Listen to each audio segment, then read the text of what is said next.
Hello, welcome to Creation Science Evangelism Magic Tricks video. My name is Dr. Kent Hovind. I was a high school science teacher for 15 years, and now for the last 10 years I've been an evangelist, and I travel and speak on creation and evolution. But for 17 years, as a brand new Christian, I was a director of a children's ministry at our church. We had a junior church, and I taught there. I drove a bus for 17 years. And for many, many years, as I worked with boys and girls, I tried to use magic tricks or illusion. Some people object to the term magic tricks, I understand, but I don't know of a better name to call it. I used illusions to try to get kids' attention. What I want to do today is share with you, and my son will be sharing with you, some of the thousands of tricks that are available to help get kids' attention. We have several purposes for this video. We want to teach you how to get kids' attention and how to keep their attention in order to teach them spiritual lessons. You can use things around the house. You can use a ball, a string, a rope, spoons, forks, all sorts of things. When kids know how to do different magic tricks, it builds their confidence. And I find that by teaching young boys and girls how to do different things, and not only show them, use it to get their attention and teach them a lesson, and then at the same time, teach them how it's done. And they'll say, oh, wow, and then they go home with that renewed confidence of, hey, I know how to do that, and you don't. And some kids really need that confidence-building activity. We use Uno cards for all sorts of things. We'll be talking about that. We also do these magic tricks to show kids how easy it is to get fooled. It is very easy to get tricked. And we use that to illustrate how easy it is for the devil to trick us. Satan is a master at tricking boys and girls into not doing what God wants them to do. And we don't want that. The Bible says, be careful, be not deceived. God is not mocked. It's real easy to get deceived, and the Bible uses that phrase quite a bit. So we're going to show you how to do a variety of things here. And what I try to do when I taught junior church, I would do a variety of tricks with common items, and I would only show them how to do one every week, or just do one trick a week or so, and tell them, hey, come back next week and we'll show you another one. The kids knew that every week there was going to be something new, and that tends to make them want to come back every week and bring their friends. So we'll get into some of the magic tricks here in just a second. People say, where do you do these? Or why do you do this stuff? Well, I do it every chance I get. I go out to eat almost every week with some pastor as I travel and preach. I may be in a different city, and I'll have some kids gather around the table, and I'll get my spoons or the forks or the glasses off the table. And I'm going to show you how to do so many different things today that you'll be able to do magic tricks and get kids' attention anywhere you go with a variety of things that you have right there on hand, coins in your pocket, things that you can use to get their attention and make the kids love you. I am very concerned. I think that a lot of pastors and adults, as I travel around the country, they spend all their time talking to other adults and each other. If you read the Bible, I think you'll find Jesus spent an awful lot of time talking to children. The kids love to be around him. And I think if a person is in love with Jesus Christ and stays close to God, the kids will flock around them. And that's the purpose. Plus, if things get bad in this country and persecution comes, it's the kids that are going to suffer. And we want them to have the knowledge that, hey, there's somebody out there that loves me. I spend all my free time, I guess, trying to love the kids, trying to be their friend. So, in just a moment, we'll come back and show you a few magic tricks that you can do with all sorts of things right around your house. Well, let's show you my first trick. I often take with me ropes as I travel and speak, keep a few in the suitcase, a variety of different ropes. There's all sorts of tricks you can do with just common, ordinary, quarter-inch nylon rope you can buy at the hardware store. And I have my wonderful assistant here, Stephanie Schultz. Thank you for joining us, Stephanie. So you're just about 8 years old, huh? Almost 8. Great. Her dad's been working for me for quite some time. He travels and speaks on creation also. Stephanie, I have a magic rope. I'm going to try to pull this rope through my neck. If I put the left side over the right side and pull real hard. Wait a minute. Come on. You should be able to pull it right through your neck. Boy, how would you like to learn how to do that one, boys and girls? Well, let me show you how it's done. If you take a piece of rope about 5 or 6 feet long, I just burn the ends and put a little black tape. Actually, I tape it with black tape and then cut it, just electrician's tape, and then burn the ends so it doesn't come unraveled with the nylon rope. That's what the black stuff is on the end. If you put the rope around your neck like this and pull real hard, you will kill yourself. And you don't want to kill yourself, so what you have to do is trick folks. We're going to put the rope from the middle, find the middle here, and tuck it in under my shirt. And it's going to look like it's around my neck. Let me get it tucked under my shirt. It's easier if you have a tie on. Then when you tell the boys and girls you're going to pull it through your neck, you shrug your shoulders and make your face turn red, but really you're just pulling it out from under your shirt. And that's how people get tricked. That's a simple one anybody can do, and the kids always love that one. We'll show you another one in just a moment.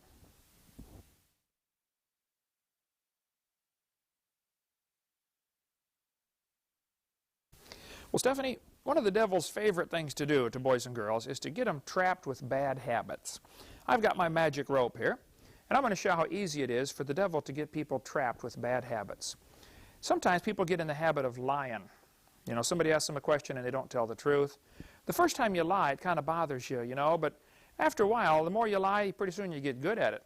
Some people are good liars. They get trapped with the habit of lying. With some people, it's saying bad words. First time they say bad words, it kind of bothers them, you know, and something in their heart hurts, but after a while they get good at it, and then they can tell lies as good as anybody, and they become good liars. Maybe it's saying bad words. Some people curse and swear and say all sorts of bad words, and you get all these bad habits, and the devil just keeps getting us trapped with all these bad habits, and we just can't get out. Maybe it's disobeying your parents, you know, sassing back to mom and dad. Some people do that, and you get all these bad habits, and you say, oh, Jesus, my life is all tied up. I got so many bad habits. Would you please get me out of this mess? And if you ask the Lord to help you, He'll get you out of all those bad habits just like that. Would you like to learn how to do that trick? All right, now pay close attention. I put the rope over my thumb. I put most of the rope on the outside of my hand, a little more than half. I reach under the side toward me, grab this, pull it in, twist it around, and put it over my finger. Okay? Now I reach under here and through this finger. Pull it back, loop it around, and put it over my finger. I reach under the next one. Pull it through, twist it around, and put it over the finger. Reach under the last one, pull it through, loop it around, and put it over the finger. Now when I pull to undo it, I'll let you pull real slow on this rope, but watch carefully. I'm going to let it fall off of my thumb. Ooh. Now you start pulling real slow and watch what happens. You can even have somebody hold the end of your fingers. Wow. But it unzips right off of there. That's a neat trick, isn't it? Sometimes we think the devil has us trapped with a habit that we can't quit, but hey, God can get us out of anything. So if you have some bad habits in your life and you want God to help you get out of it, you say, God, would you please help me get out of these habits? And He can do it. All right, let me show you another trick with the long rope that I use. It's about 5 feet long. I'm going to make this rope pull right through the tiniest hole you have ever seen. I'm going to push this end of the rope right through that hole. Do you believe I can make it through that hole? That's no problem, right? Let's make the hole a little smaller. I'm going to push it through that hole so fast you will not even see. I am so fast. You're not going to believe it. I'm going to go right through that hole. Ready?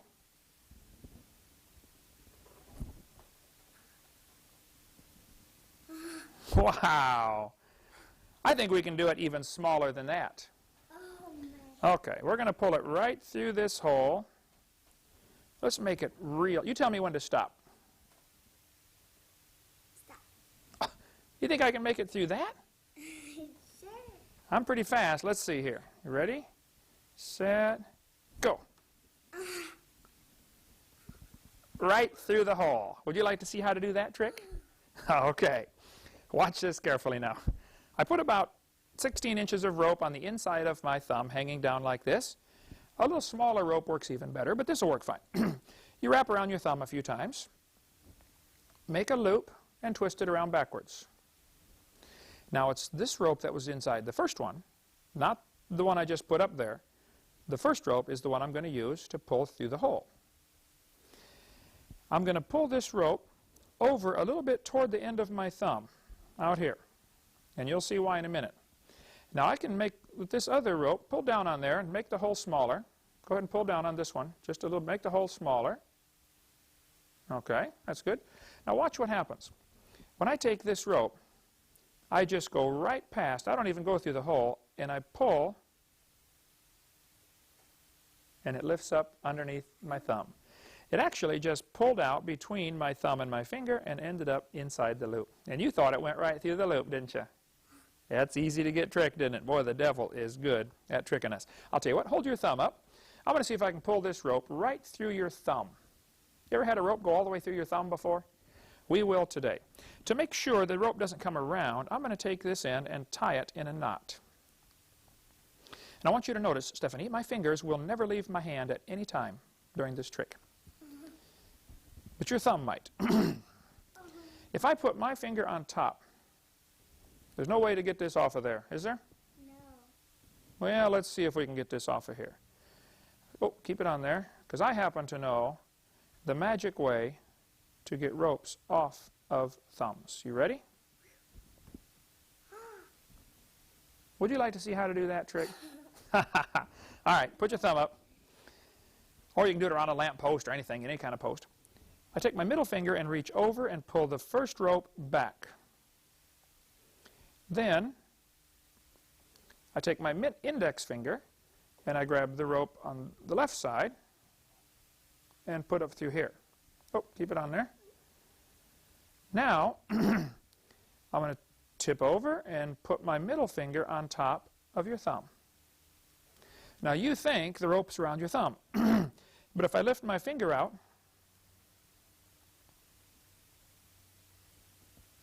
it was already untied before I put my finger on there. Actually, the way you put your fingers on there will untie it, take it off the thumb, and they don't even know it's off the thumb. Boy, it sure is easy to get tricked, isn't it? Okay, let me show you some tricks you can do with some short ropes. I want you to notice again, my fingers will never leave my hand at any time during this trick. I have a long rope and a medium rope and a short rope. The long one is longer than the short one, right? Take one of these ropes and pull on it real hard. I want to see if you can stretch it. Make that rope stretch. Just try it. Pull. Come on, harder. Nope, won't stretch, will it? Okay, try the rest of them. Make sure they're not fake. Ordinary ropes I bought next door at the hardware store. Nope, that won't stretch either, will it? Okay, try that one. Make sure there's nothing tricky going on here. Got it? Okay. Now, there are three kinds of people in this world. Some people have a very short list of sins. They don't do very much wrong. They're pretty good people. You know, they don't do very much wrong at all. Other people they're a little more average, you know. Oh, my tape is coming off the end here. We'll throw that away. Just burn the end is all. Other people have a medium list. They do things bad a little more often than the rest of us. And then there are some people that have a long list of things they've done wrong. Some really bad people in this world. So we have the long one, the medium one, and the short one. Now what I'd like to do is take these ropes and make them all the same size. Because we look at people and say, well, I'm better than that person, but God doesn't look at it that way. God thinks we're all the same. So I'm going to put the long one up there, the medium one up there, and the short one up here. And I want you to blow on these ropes and see if you can make them all the same size. Let's get them all even here. Okay. Blow on those, make them all the same size. Just blow. Okay, now watch this.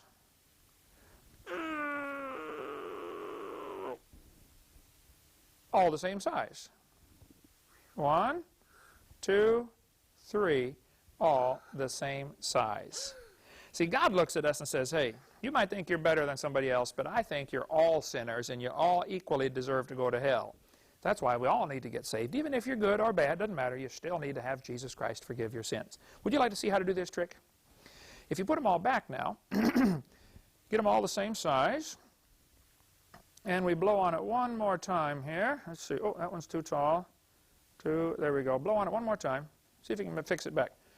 Go ahead. There you go. All right. Let's see if you got it now. We have, there's the long one. There's the medium one, and there's the short one. You fixed them. You want to learn how to do that one, don't you? Okay. My ropes are cut in increments of 3. This is 10 inches, 20 inches, and 30 inches. Or you can do it 1 foot, 2 foot, 3 foot. It doesn't matter. I put the little one in first, closest to my arm, then the medium one, and then the long one. I put the long one up on the outside toward my fingertips. Get them up there a little closer. Then I'll turn around, you can see this. Then I put the medium one up on the outside toward my fingertips. Now here's the trick. When I grab the short one, you have to reach through the long one to grab the short one. And you bring it up and you put it back in position number 3. 1, 2, 3. So I'm going to put it right there, position number 3, move my thumb. Now I have short one, medium one, short one, long one, medium one, long one. So when I grab these 3 and pulled down, actually it was looped over. But I kept that part covered. So it had the medium one, and I've got both ends of the short one in this hand, but I didn't let you see that. I kept that covered. And then I knew the middle one was the medium-sized one, so I grabbed that one and said, Stephanie, I have 1. Then I switched. I put it back, grabbed both of these, kept it covered, 2, 3, and opened my hand like, wow, but actually this is the trick over here. See how easy it is to get fooled? But God looks at us and says, hey, you might think you're pretty good and he's pretty bad, but hey, you're all bad and you all need to be forgiven. You need to be saved. So, we'll show you another trick in just a moment.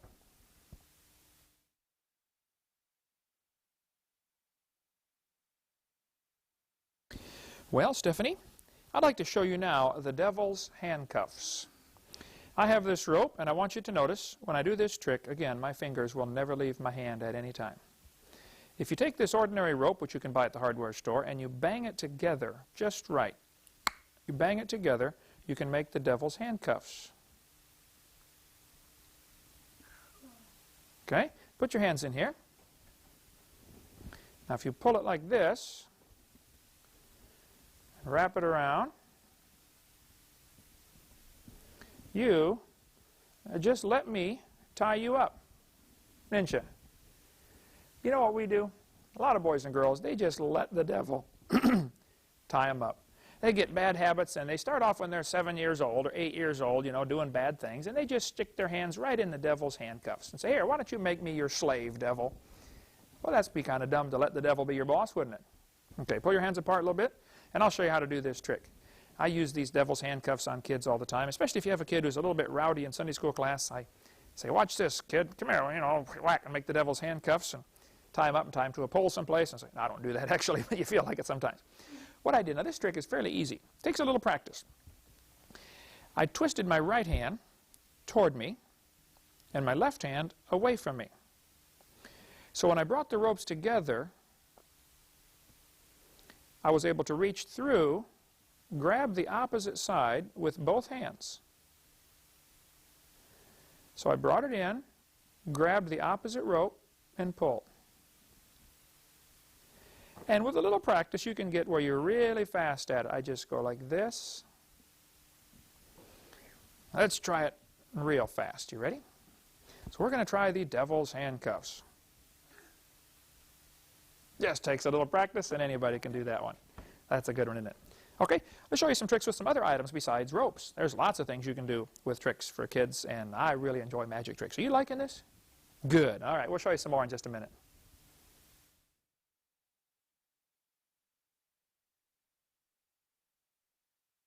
Well, Miss Stephanie, I would like to show you some tricks that I do when I go out to eat with people. Most times when you go out to eat, they will have a couple of spoons and a couple of forks and a glass, right? I want you to watch this trick. You take 2 forks like this. You put them together, push them together, so they stick. Take a toothpick, put it in the forks like this. Now, I want you to hold your finger out upside down like this, and let's put this right here. Oh, almost, almost. Let's try it here, folks. I want you to see if you can tell me how this works. Okay, hold your finger up there, a little higher. Now turn it real slowly around over that way and back over my way. Why don't the forks fall off, Stephanie? That's pretty neat, isn't it?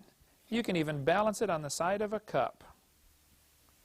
We'll take the forks on the toothpick, if I can get it to go here, and balance it right on this cup.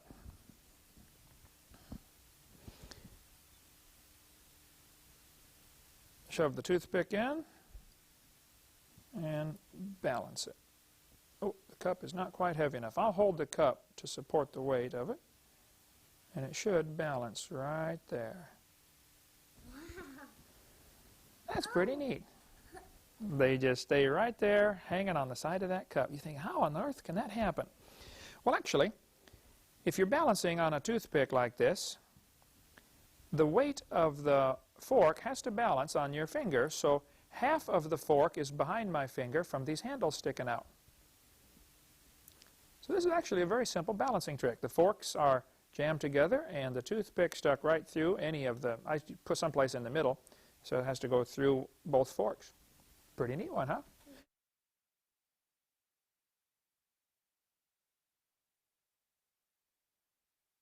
I have two ordinary spoons and an ordinary glass, actually a plastic. What do you call a glass when it's not made out of glass? Anyway, whatever it is, we have one here.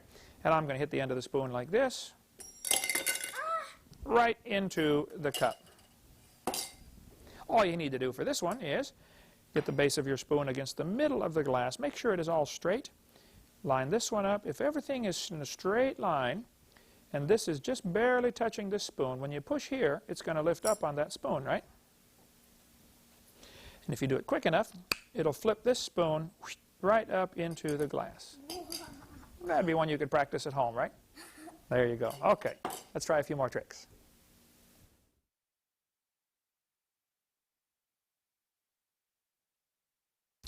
Well, today, Miss Stephanie, we are going to show you how to make a ticket to heaven.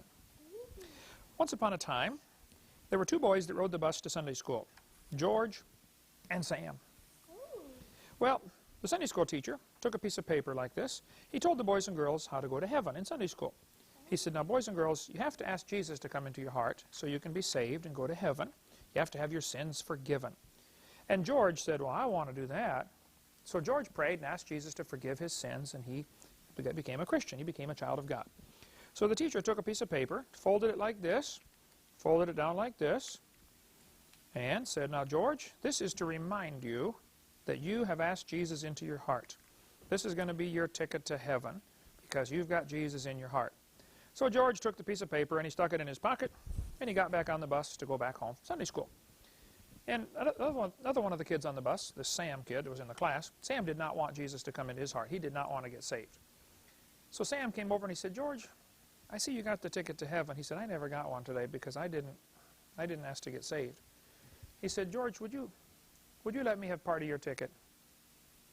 And George said, well, I suppose I can give you part of my ticket, but really, Sam, you need to get saved. He said, no, I don't want to get saved.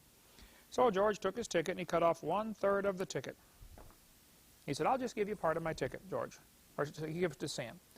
Sam got to looking at this and he said, you know, all I got's a bunch of pieces of paper. He said, that's probably not enough to get me to heaven. I've been pretty bad. I've done some bad things. He went back over. He said, George, could I have some more, please? And George said, Sam, listen, I'll be glad to give you some more, but really, you need to get saved. He said, no, I don't want to get saved. I just want part of your ticket. He said, okay, well, I'll give you part of my ticket. So he cut what he had left in half, gave it to Sam, stuck it back in his pocket. Well, Sam thought, you know, this ought to be enough to get me to heaven. Now, I don't even have to get saved. I'll just take this ticket. And sure enough, one day, Sam died. And he went up to heaven, and he standing in front of the gate and said, hey, let me into heaven. I got a ticket right here. And St. Peter came to the gate and said, Sam, you don't have a ticket to heaven. He said, yes, I do, right here. This is my ticket to heaven, look. Peter said, Sam, let me explain something to you. You never asked Jesus to save you. You got a ticket, all right, but you don't have a ticket to heaven. Nobody gets in here with a ticket. What you really have, you got tricked. He said, Sam, you have a ticket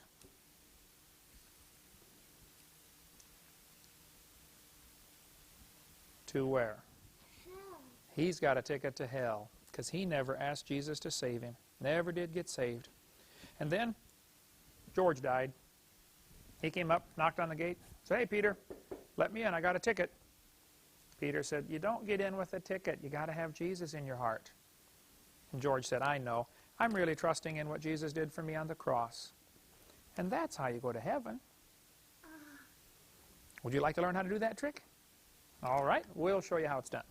Take a regular piece of paper like this. If we fold it in half the long way, the only tricky part of this is you have to know how far to fold it over. So what I did is I folded in one corner and made this mark right there.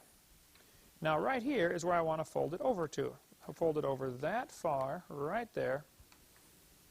Now when I fold these two corners in, sort of like you're making an airplane, it's going to make everything I need to make the ticket to heaven. Fold the two corners in, fold it in half. Now if you cut right off about a third of it, get that scissors open there and I'll help you cut that off. Open that up, straight up right there, perfect. Okay, hard, just because you're cutting through a bunch. Okay, that's the first part. Now cut it in half again, right down the middle. And when we cut it in half this way, okay, now see if you can make the letters hell from that, right there. Unfold all the little pieces. I'll help you out a little bit. Fold all the pieces flat. And you have, that's part of the E. Let's get the kinks out of there first. Bend it backwards. There's part of the E. Here's another part of the E. All right. Here's the middle part. And here is the letter H. Now, what's this open up to when you open that up?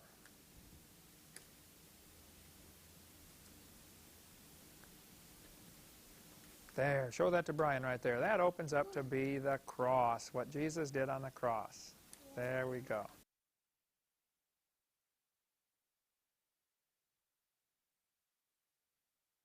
Well, Miss Stephanie, now I'm going to show you how to cut an apple. No, that's not an apple. What is that? A banana. A banana. We're going to cut the apple, the banana, with the laser. You've seen my laser before. You push this little button and that red spot comes out. Well, there's a line coming out of there called a laser. It goes all the way up.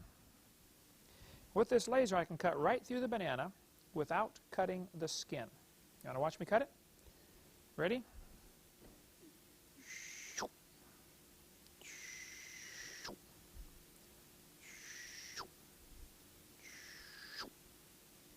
Did you see it cut the banana? I see a bottom banana. Yeah, there's an old banana here. Let's see if it cut the banana. We will take this, peel the top back. Are you ready? Yes. We will peel the banana back, the peeling. And look at that. It cut the banana right in 4 pieces, burned it right in half. There's one, and there's one. We cut the banana. Oh, there's another cut. Man, we really cut that banana to pieces, didn't we? Burned it right in half. How would you like to learn how to do that trick? Wow. All right. Well, if you'd like to cut the banana with a laser or with a flashlight or with an imaginary laser, I can actually cut it with my finger, just pointing at it, if you know how to do the magic trick. What I did, you take a needle and you poke it into the banana right on top of one of these bumps. The bananas have these ridges on them, these little bumps. I'm going to poke the needle right through that bump, and I'm going to swing the needle back and forth.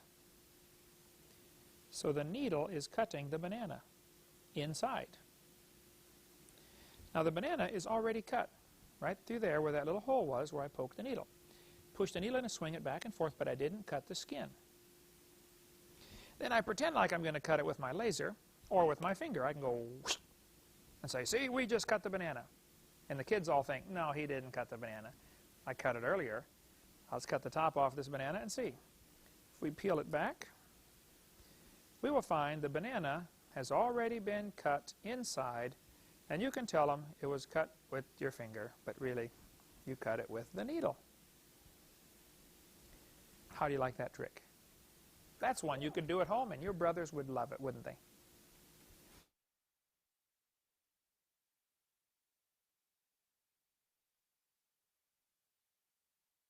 Well, Miss Stephanie, I would like to show you my magic quarter. Take a look at that quarter. See if you see anything unusual about it. Would you say that's an ordinary quarter? Yes. Okay, put it on my hand with the head side up. Now, what side is this? The head. This is heads. When you flip it over, what side is this? The The head. head. Flip it over, what side is this? The head. The head? I thought you said there was tails on the other side. This is heads and this is, oh, wait a minute. This is heads and this is heads, right? Now hold your hand out like that. This is heads and this is heads. Now you try it. Flip. Tails? You broke it. No, now watch carefully here. This is heads and this is heads and this is heads. Now if you have two quarters, we have one is heads, this one is heads, and this one is heads, right? When I flip them over, one is heads and one is tails. Heads and tails. Cool. Would you like to learn how to do that trick? All right, pay attention. You take an ordinary quarter. I put it on my hand, closest to my little finger. If I put it over in the middle, see when I turn my hand over, my hand is going to roll right over the top of the quarter.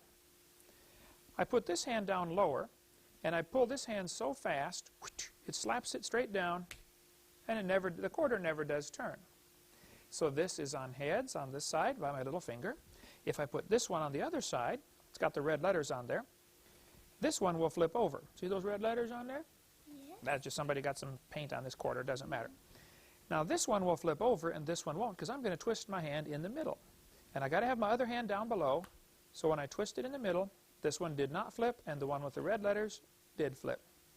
It takes a little practice, and you can learn how to do the two-headed quarter. If you want them both to stay heads, I put them both on the side by my little finger. Now they're both heads, both tails, and one of each. Kids are amazed by that one.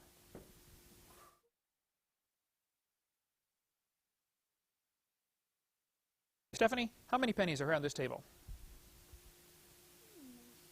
6. 6 pennies. There are 4 pennies in this row and 3 pennies in this row. I would like you to make 4 pennies in both rows at the same time without adding any more pennies. How can we put 4 pennies in both rows? There's 4 here and 3 here. Or I can move this one and have 4 and 3. I would like to have 4 and 4. You know, sometimes in life, it's just hard for us to figure out how God is going to supply our needs. We say, God, I don't have enough money to go around. And oftentimes, we're not thinking of all the different ways God can do things. Watch this. I'm going to take this penny right here and put it on top. How many pennies in this row? 2. No, there's 2 here, 3, 4. And 4 in this row. We made 4 in both rows. Sometimes you just got to say, Lord, you're going to have to show me some different way to fix this problem because we don't have enough money to go around. Let me show you one more trick with pennies. Okay, here I have, we're going to get a bunch of pennies. Heads, tails, heads. Oh. Tails, heads, tails. And heads, tails, heads. And tails, heads, tails. Now these pennies are all mixed up. Heads, tails, heads, tails, heads, tails, heads, tails, heads, tails. What I'm supposed to do here, I'm only going to touch 1 penny. Just 1 penny. But I'm going to fix every one of these rows where it's either all heads or all tails. We can fix all of the rows only touching 1 penny. A lot of times we get ourselves locked into a way of looking at things, and that's the way we've always done it. Sometimes you need to say, maybe there's a whole new way to do things. Watch this. I'm going to touch 1 penny right here. I'm only touching 1 penny, and I fixed all the rows. All heads, all tails, all heads, all tails. Only touching 1. See? That's pretty neat.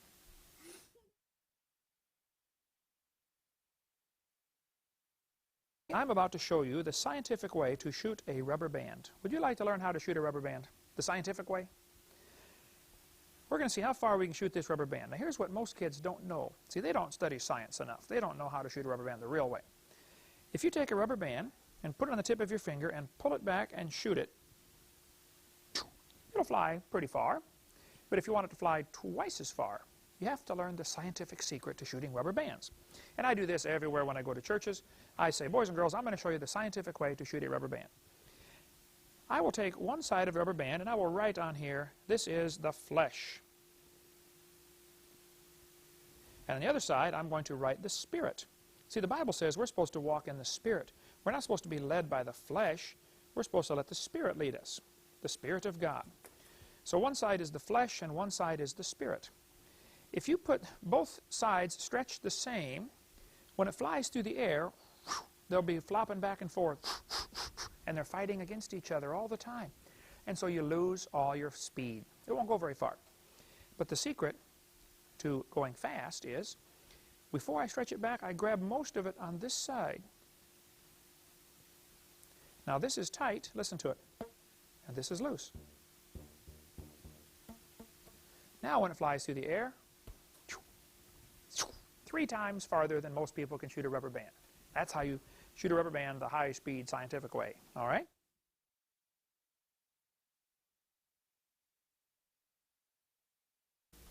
For our next magic trick, Stephanie, we are going to actually create some thick water.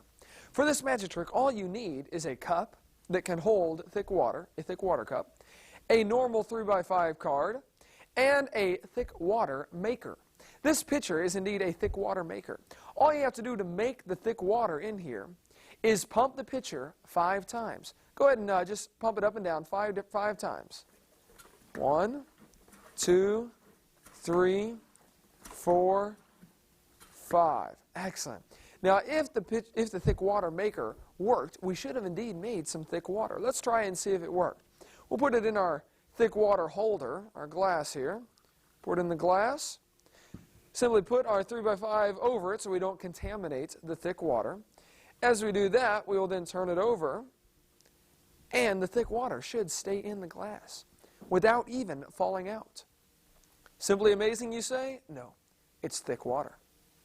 It's thick water. Definitely thick water. Now this trick is definitely a very simple one that's easy to do. Just need a 3x5 card, a cup, and some water in a pitcher, and come up with any kind of storyline you'd like to come up with. For this one, simply the suction of the air is what causes the water to stay in. Just simply putting the 3x5 card over the glass, turning it upside down, it will actually hold in there, and pretty solid too. But of course, if you hit it too hard, yeah, you can hold that. If you wiggle it too hard, it will come out. Very simple trick that will definitely amuse simple minds.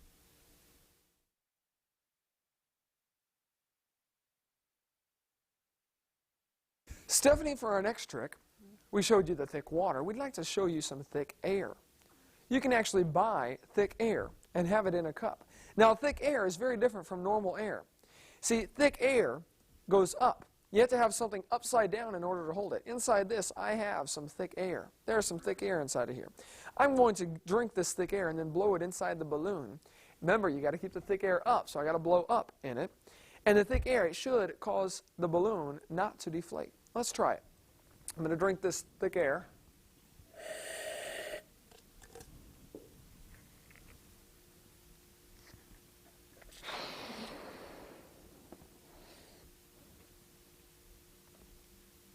And it should stay in there, just like that. Didn't even have to tie the balloon or anything. The thickness of the air caused it to stay inside of the balloon. However, thick air, it's not all that good, because if you add regular air to thick air, it totally destroys it. You can add regular air, and the thick air will all go out. Now, this is a very simple trick, Stephanie. Would you like to learn how to do this trick? Are you sure? Okay, I'm going to show you how simple this trick is. What you need is a regular balloon. You can use a glass for thick air, which actually has regular air in it. But we're going to call it thick air. And what you need inside the balloon beforehand is a marble. Oh. There was a marble inside the balloon, but you didn't know about that, did you? So you put the marble inside the balloon. Then when you blow it up, uphill, of course, because thick air has to go up. And the marble is actually stuck right there inside the balloon. So if we were to make the marble go out, now the marble's rolling around in there, and the balloon is able to deflate. Oh, That's how simple it is.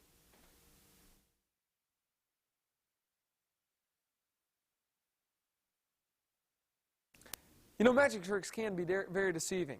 There's a lot of card tricks that can be deceiving. You'll notice we are using the optional Uno card for these tricks. In my cards, in my hand, Stephanie, I hold two cards. I have a green 1 right here, and on the other side I have a yellow 7.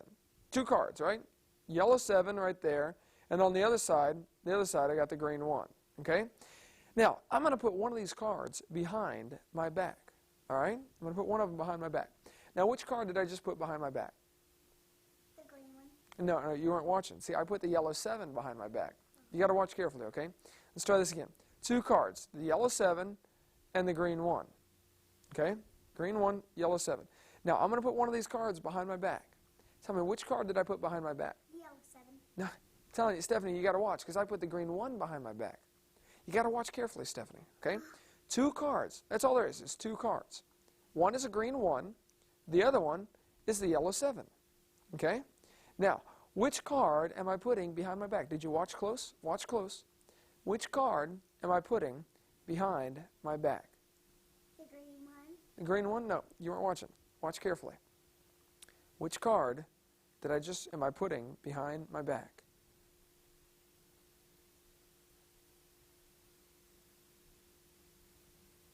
Which one did I just put back there?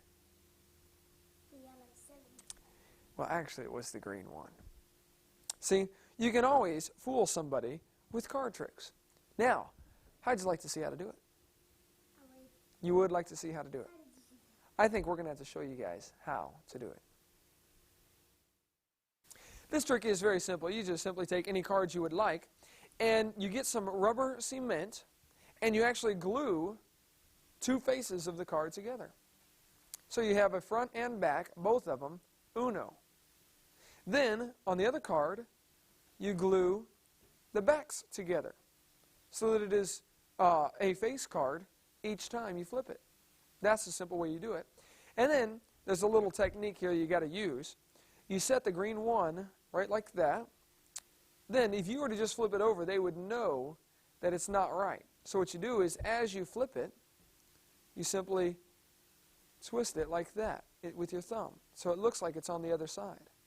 Then when you flip it back, you twist back to the green 1.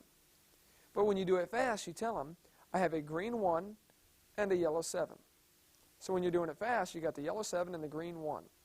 Then when you put it behind your back, all you do is simply turn it around so that when you bring it out, they look like they were wrong. And they wonder how they could have missed it. Then you do it again. You say, well, which one am I putting behind my back? Do it again, and they still missed it. No matter what, you can always make them miss it with that simple trick. Pretty easy, huh?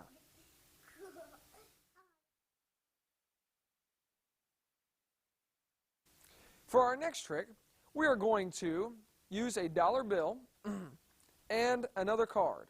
Just pick any card. Go ahead and, let me use a different card. Go ahead and look at that card. Make sure that that's a normal card, no holes in it or anything. It's just a normal card, isn't it? No, it's not glued together. And that's a normal dollar bill, just a normal dollar. Now what I'm going to do is I'm going to take this card, I'm going to fold it in half like this. Okay? And I am going to draw a bullseye. I'm also going to fold this dollar bill in half. It's kind of a beat up dollar bill, but kids love it when you use money for the displays and things. And I'm going to actually draw a bullseye on this 8 right here. I am going to try, there we go. I'm going to try, and I'm also going to draw a bullseye right here on George Washington. I'm going to draw on George. Hope that's all right. We've drawn a bullseye. Now I am going to attempt to stick a pencil through George Washington and through the card at the same time. Hit both bullseyes, all right? This will show you the power of prayer. I'm going to fold the card in half. Then I fold George in half, or the dollar bill. And I'm going to fold it back a quarter just so that you can see that the pencil actually goes through the dollar. All right, we set that in there. Again, it's just folded up and set in there. Trying to line up the bullseyes is what I'm doing. I got this bullseye here, lining up that bullseye right on top, folding it over, making a crease so that I can shove the pencil through. And I'm going to attempt, Stephanie, to shove this right through. It's right there in between the dollar and the card. And I'm going to attempt, using the table to push down here, to shove it through both the dollar and the card. There's no doubt about that. That is in there, isn't it? Okay, go ahead and even pull that out for me, Stephanie. Jerk that out of there. There we go. Now, that definitely went through, didn't it? There's no doubt about that. You know, we just probably killed George Washington, didn't we? We went right through his face. But you know, God will answer prayers. Let's pray that God will heal George. God, please heal George Washington. You know what? I think God just healed George Washington to us. I bet we could look at George and there's not a hole in him. That's how God answers prayer. Look at this. We unfold it, and there's George without a hole. But we know the pencil went through, don't we?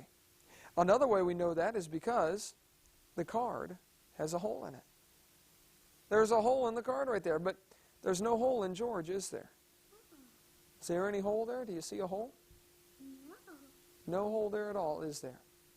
Simple trick to show that the power of prayer really does work.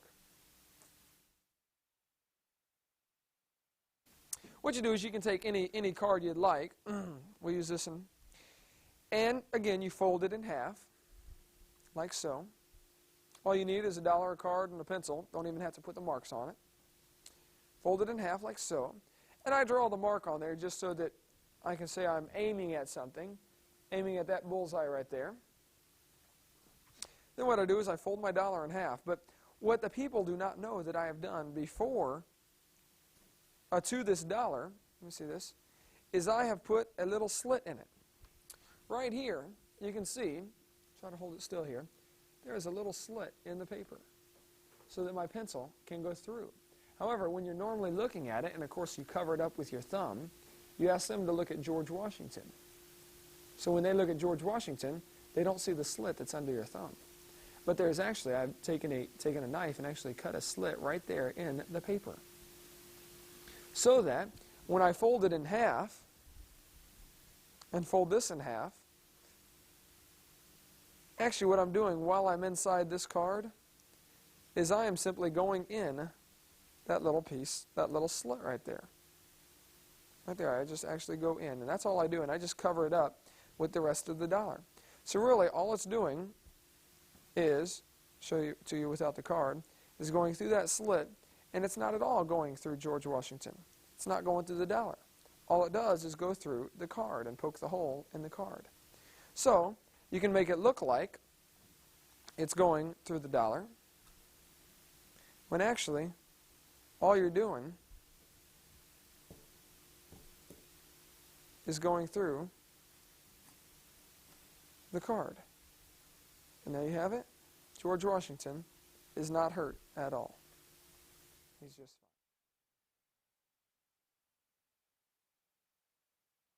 fine. All right, for this next trick, we have 5 Uno cards stacked up right here so that you can see them. And we even have them numbered 1 through 5.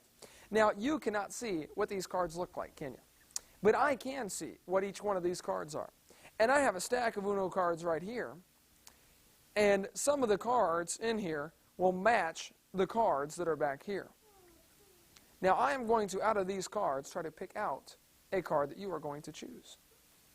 See, I can tell by telepathy which card you will pick. I know right away which one you're going to pick, even though you haven't picked it yet. And I think that you will pick this card right here. That's the card I believe that you're going to pick. Now I'm going to set that right there. Don't look at that. We're going to save that and see if I am correct, if that's the card that you picked. I'm not going to touch that card, okay? I want you to make sure that card stays right there. Nobody's going to touch it. Now, Stephanie, I'd like you to pick one of the cards, numbers 1 through 5. What number would you like to pick? 1. Number 1. This right here is the card that you would like. Is that correct? Now, Stephanie, you could have chosen any of these cards, couldn't you? You could have chosen any of them. but you didn't. You chose number 1, didn't you? Set number 1 back down here. Now, Stephanie, I made a prediction of what I thought your card was going to be. Turn that card over and let's see what I thought your card would be. What did I think it was going to be? 2. What color? A red 2. I thought it was going to be a red 2. And let's see what color your card was. It was the red 2. Out of those cards, I got the red 2. See, just like I knew what card you were going to pick, God knows what you're going to choose in life before you even choose it. He knows exactly what's going to happen in your future.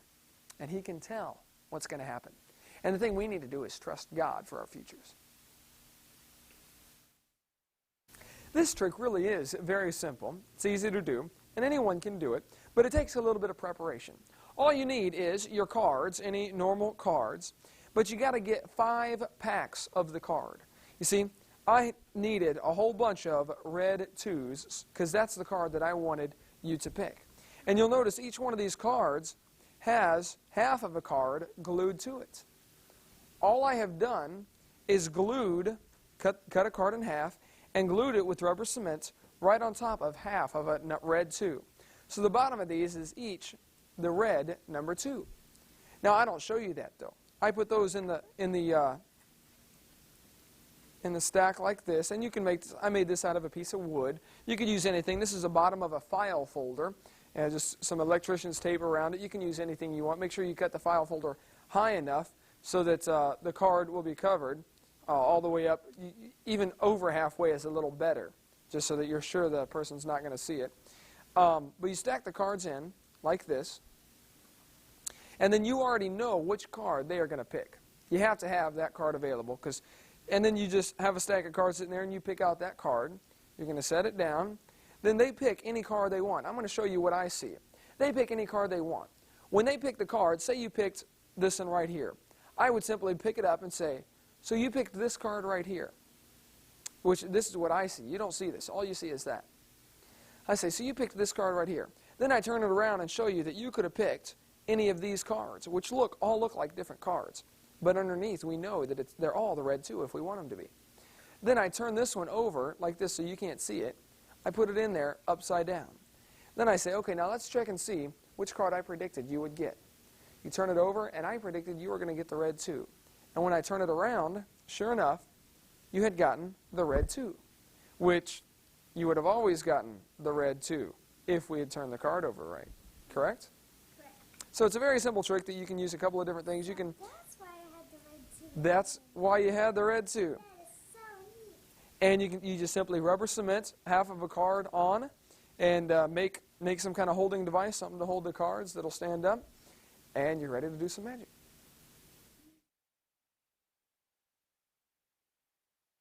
All right, Stephanie, for the next trick, I have in this envelope some coins. I have some coins as well as, dump them out here, as well as a dollar bill.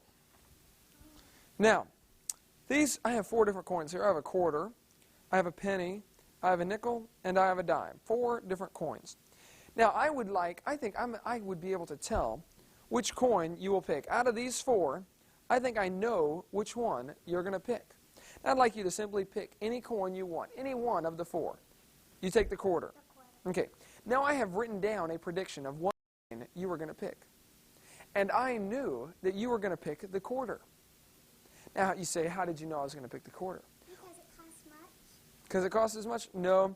You see, you use mental telepathy, and you can tell, and I even wrote on the back of this, I wrote that you would choose the quarter. I knew you would choose the quarter. Now you might say, well, you probably wrote that on the back of all of them. No, I didn't. All I have are regular coins. I knew that you were going to choose the quarter. And I even wrote it down for you. You will choose the quarter. All right, Stephanie, would you like to see how to do that trick? Really, it's very simple. You let a person choose one of the 4 coins. And they choose the coin. It really doesn't matter what they choose, because you have written down a prediction. If they choose the penny, you have predicted that they would choose the penny. If they choose the dime, you have predicted that they would choose the dime. If they choose the nickel, you have simply predicted you will choose the nickel. And if they choose the quarter, it's on the back of the quarter. You will choose the quarter. Very simple trick. All you need for the trick is a dollar bill, and you write on it with a little sticky thing. You will choose the penny. On one side, you will select the nickel. On one, you will select the dime. Fold it up and just have it sitting there. Then have your coins out there, and you ask them to select something. And if they select the quarter, you say, now you could have selected the penny, or you could have selected the dime. You could have selected the nickel, but you didn't. You selected the quarter. And I knew, because I had written down right there on the back of the quarter, that you would choose the quarter. And it's as simple as that, a very easy trick, and it will boggle young minds.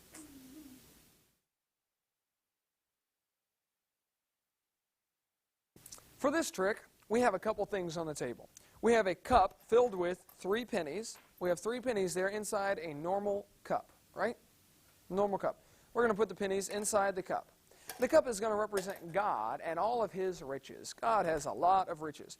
This book is going to represent the Christians. Okay? Now, when God gives the Christian some money, some riches, He has given 1, 2, 3. He's given us 3 different riches. Okay? Or the amount of 3. He's given us some money. Suppose we were to give that money back to God, like He asks us to. Suppose we were to put that back in God's hands. God will multiply what He had given to us if we give it back to Him.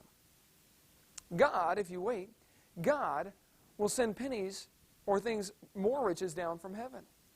You'll sit there and wait a little while, and all of a sudden, He'll drop one in. Then you wait, He drops another one in. And all of a sudden, He drops one more in. And by that time, you have 6. You started off with 3, but you gave it to God. Now you have 1, 2, 3, 4, 5, 6. Yeah, you have 6 now, whereas you started off with only 3 because you gave it to God. Now, suppose you give it to God again. You keep giving the things God has given you back to Him. You give them to God again, and pretty soon, God will bless you. You wait because you've given it back to God, and all of a sudden, He'll send down something else. And then another one, and then another one. And pretty soon, God has given you some more, simply because you gave it back to Him just like He asks. And now you have 9 pennies.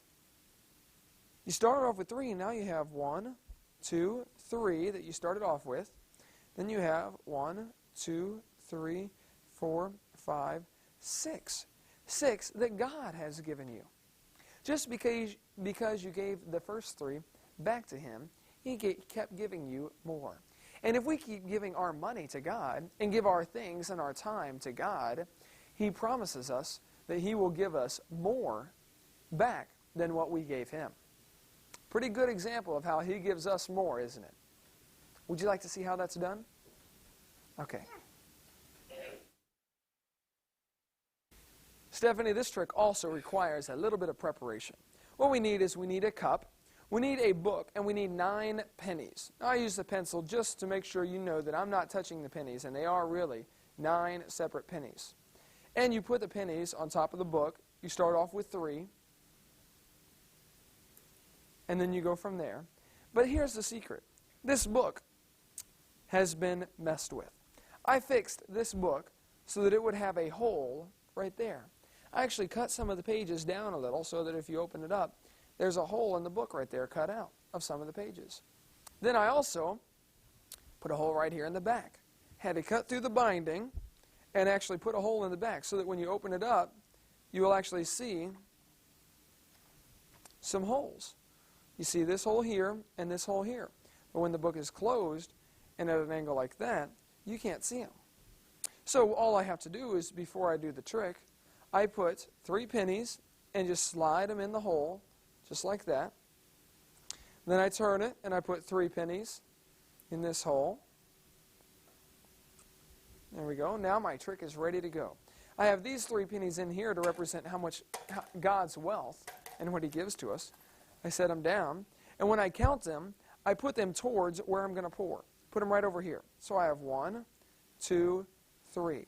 Then when I pour them, this is actually what happens. You keep the book level, and you pour pretty quickly and you pour, and those 3 pennies came out of that hole. Now you have 6 pennies, not just the 3. You have 6. Then, when you set them up again and count them out, you have them in here, and you catch them from heaven. 1, 2, 3.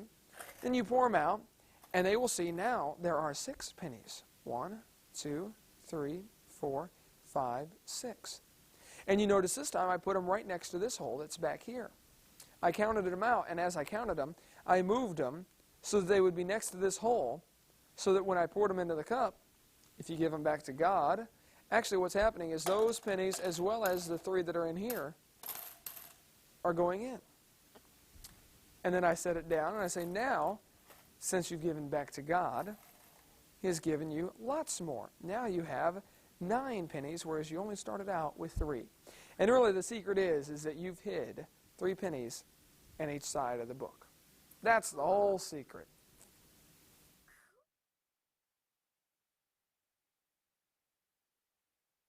All right, for this next trick, I have a balloon in my hand, okay? Now, I'm going to pretend like I cut this balloon, okay? Actually, I'm not going to cut it, but I'm going to pretend like I cut this balloon, okay? And I'm just going to pretend like I cut it. Now, a lot of people will come up and they'll say, I saw you cut that balloon, but actually, I'm not really cutting this balloon. I am simply pretending like I cut it. A lot of people will say, but wait, I actually saw some of the pieces fall on the table. I know you had to cut that balloon. I saw the pieces. Nope, I did not cut the balloon at all. You may think that I cut it, but I didn't. And you can tell because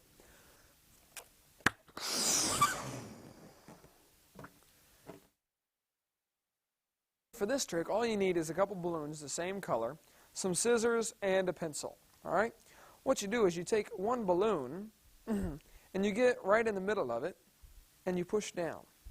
And what you're going to do is you're going to actually push the bottom of the balloon up into where you blow into the balloon, up into the top, like that.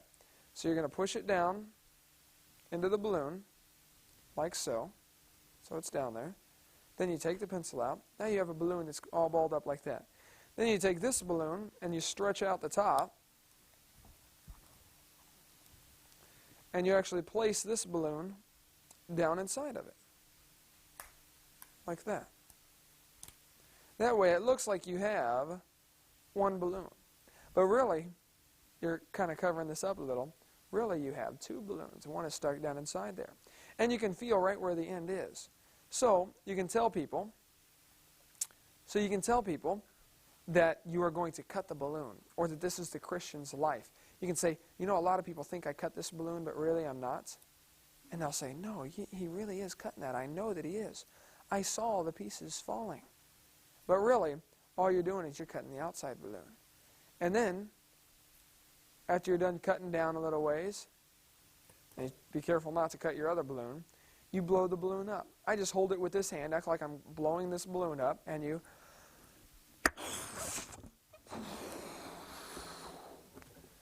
And then you got to cover up your evidence, because if you just let the balloon go, they would see this part. So you got to tell them, you know what?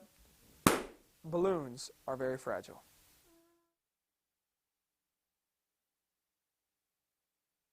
All right, Stephanie, this next trick, we have a simple penny here, and we are going to try to make the penny disappear. All right? I have here a tube. Stick your hand in there. Make sure that's empty. Nothing in it. Yep, it's definitely empty. I am going to try to make this penny disappear, though. But this magic, pennies that disappear can only happen in the dark. And this is a very special tube. Although it may just look like a piece of paper that's taped together, really it's very special. I have some secret chemicals on here that actually attract pennies to them. So I'm going to set this tube right over this glass right here, normal glass, going to set it over this glass, and I'm going to actually set it on top of the penny.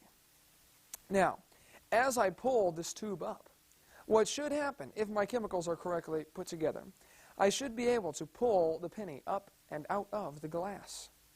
Okay? I'm going to try it. It's already probably floating right about here, the penny is, because of these chemicals drawing it up. And I'm going to try to carefully pull the penny out of the glass. Now this is the hard part. See, I have to get the penny through the bottom of the glass. Now this penny, with these chemicals, it makes it invisible to your eyes. But I can see the penny. I'm going to try to pull it up and out of the glass. There we go. Now I have the penny in here. Now you will not be able to see the penny. Can you see the penny? You see the penny in there? No. Stick your hand through there. See if you can feel it. Feel the penny in there anywhere? No. No? But I know that the penny is there. I know that it's there.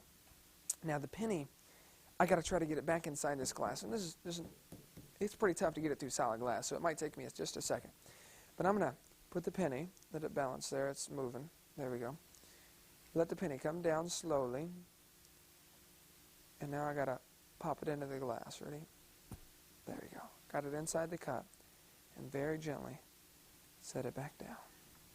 Now, the penny should be resting back on the paper just like it used to be. Let's see if it is. Ready? There it is. Wow, it really did work. And that really is a real penny. Check that out. Can you believe that? You can make a penny actually disappear using these chemicals. Yep, it's real, isn't it? Cool. Unbelievable. Now, would you like to know how to do that trick? How you can simply make a penny? Watch this. I'm going to do it fast this time. Vanish. Would you like to see how to make a penny vanish? And then you can make a penny reappear. Would you like to see how to do that? All we're doing is we're making the penny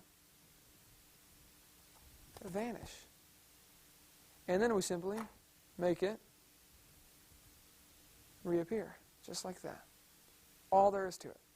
How'd you like to know how to do that one? I would love. Would you? Okay. Here's what we do. All we have is we have a, this is from a file folder, and I've made it in a circle to taped it together to make it be a nice covering. And what I have here is a normal glass, a penny, and a piece of paper. But what you don't know is that I have put some rubber cement on the bottom of this glass. And I have actually glued a piece of paper on the bottom of the glass. I put some rubber cement around it, then set it on the paper, then went and trimmed around it once the rubber cement had dried. Trimmed around to trim it off. Now, whenever I cover this, it looks like the penny is totally gone. But what you don't know is that the penny is there the whole time. We haven't actually made the penny disappear, and it hasn't gone up in this tube and out of the glass, and you can't see it. No, it's there the whole time. So the simple magic is you just got to make sure you put your tube over it so that they don't see that you're covering it. Then you can make up any story you want. Tell them you're pulling it up, making it vanish, anything you want. When you put it back, the penny is still there, right where you left it.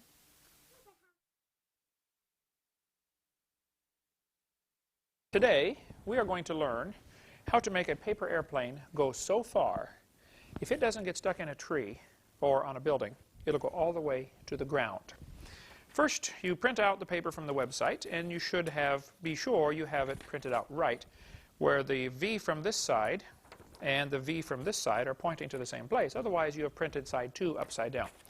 Okay, then you install the ocular enhancers, like this. Now, you fold on line 1, like this. You fold it in half on line 1. Open back up. You fold on line 2, like this. You bring this down almost to line 1. Then you fold on line, what comes after 2? 1, 2, 3. Then you fold on line 4, almost to the middle. Not quite. And line 5. See, 1, 2, 3, 4. What's next? 5. Okay, 5. Good. All right, 5. You leave a slight gap in here. This is so that when you fold it in half, there's room for it to go together. Otherwise, they overlap each other. Okay. At this point, we have the airplane just about ready to fly. You take a metallic fastening device, one of these. You install the metallic fastening device right about where it says staple on here. The purpose of this, you want to go halfway between this side and this side. So, Elijah, what you want to do is bisect the angle, right? Now, you lay the high-velocity craft on the table, and you fold the wings down. We're going to reconform the cellulose fibers into the delta configuration like this. We folded down so that this side came out even with the bottom, or close enough. The other side has to be the same. Now, you extract the turbulence minimizer.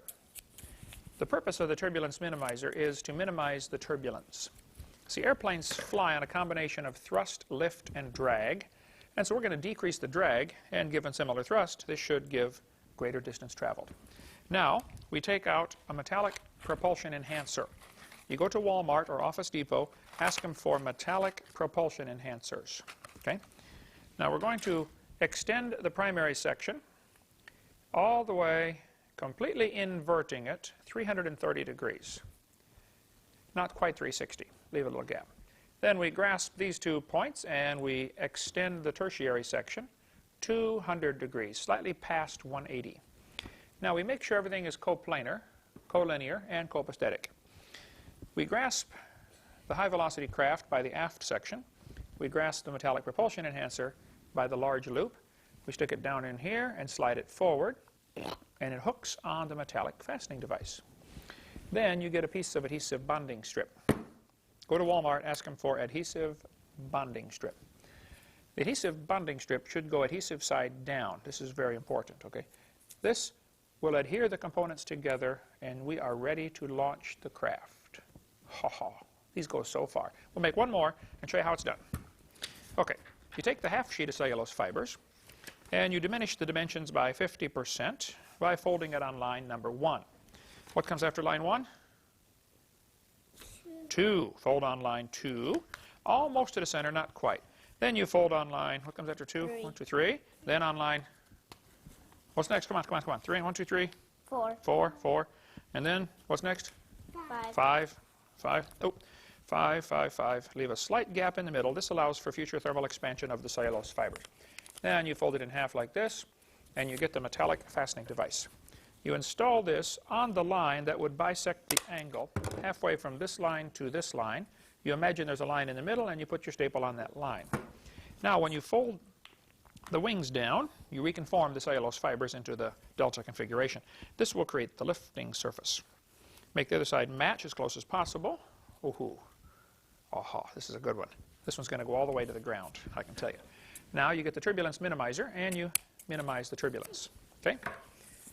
Now you get the metallic propulsion enhancer out of the box, and you extend and invert the primary section like this, extend the tertiary like this, and engage it firmly by thrusting it from aft to fore, engaging it on the metallic fastening device. Level the lifting surface, make sure everything is collinear, coplanar, and copaesthetic. You get a small piece of adhesive bonding strip, and you adhere the components together to ensure continuity during the high velocity flight. That's how you make the regular airplane. Now to make the airplane. We're going to make a round airplane.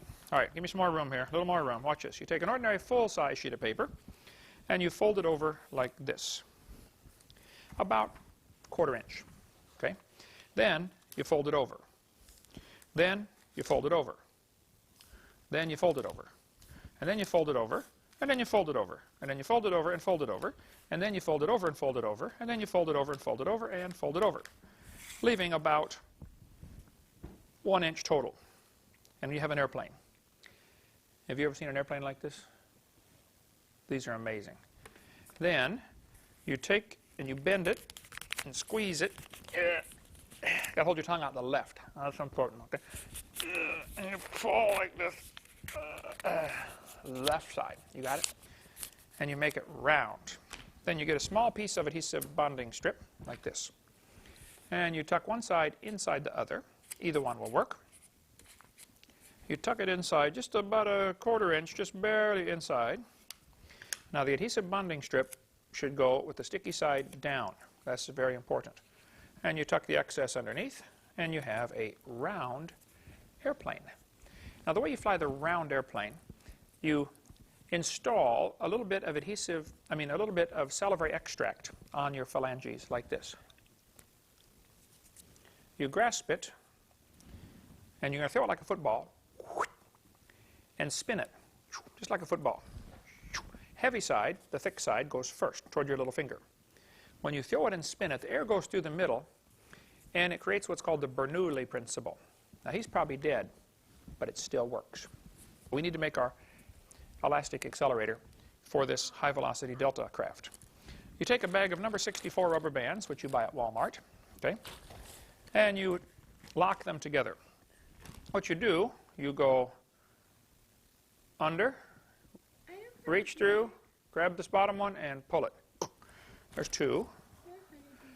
Let's see. Under, over, and pull. Under, over, under, and pull. 1, 2, 3, 4, 5. Perfect. 5. I always use 5 because when you launch, you're not launching from a knot. You're in between 2 knots if you use an odd number. If you use an even number like 6 or an 8, then you launch from a knot, and this is not as good. We find that 5 seems to work the best. We've tried as many as 21. But eventually you get so many rubber bands that it can't even launch itself. So it becomes what's called counterproductive. 5, 7 seems to be optimum. You attach this to the airplane launcher, which we're going to do in a second, or you get 2 friends to hold this, or if your mom or dad are real smart, they would put something in the yard like 2 sticks or 2 shovels or 2 tree branches and hook them on so they don't have to stand there all day and hold the elastic accelerator for you. Okay, let's go outside, see if they fly. All right, now we're going to take the elastic accelerator. Now we have built this special Stegosaurus launch pad here at Dinosaur Adventureland. You pull out the nail, you stick this through the hole, which we drilled, and you put the nail back in the hole. Then you put the other side in like this. So we can launch 4 airplanes at a time. Now, Oksana, you take the airplane, you hold it by the tail. You don't want to bend the wings. And you hook underneath right here, pull back, and fire. See how far you can shoot your airplane. Hang on tight and pull it like a man. Down about 30 degrees, fire. Whoa! Woo! 200 feet. Feel the heavy side first. Oh, bad shot. 3, 2, 1. Nice. Well, we hope these videotapes have been a blessing to you. We want you to use the illusions and magic tricks to get kids' attention, to win them to the Lord. The purpose is to teach spiritual truths and to tell boys and girls God loves them, and to prepare them for the way the devil's going to try to trick them as they go throughout life. Satan certainly tries to destroy us and wants us to believe that he is the master of the world when God is really the master of the world. So don't let the devil fool you all through this life. Hope you use these illustrations. We'll be adding to this tape from time to time. Feel free to use our materials and draw others to Christ. Thank you so much for joining us.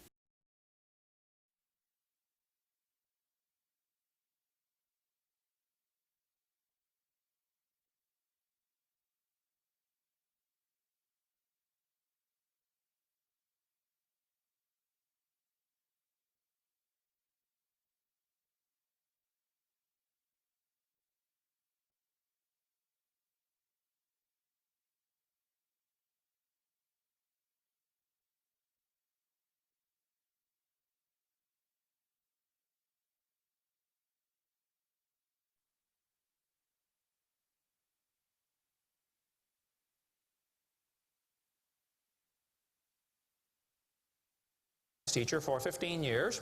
Now for 12 years I've been an evangelist, and I travel around and speak on creation, evolution, and dinosaurs. And it's an honor to be here in Coeur d'Alene, Idaho. My first time to preach in your city. How many have been to one of my seminars before or have seen one of the tapes before? Oh, quite a few, okay. How many have not? And how many do not understand the question so far? Okay, that's what I thought. Well, great, it's an honor to be here.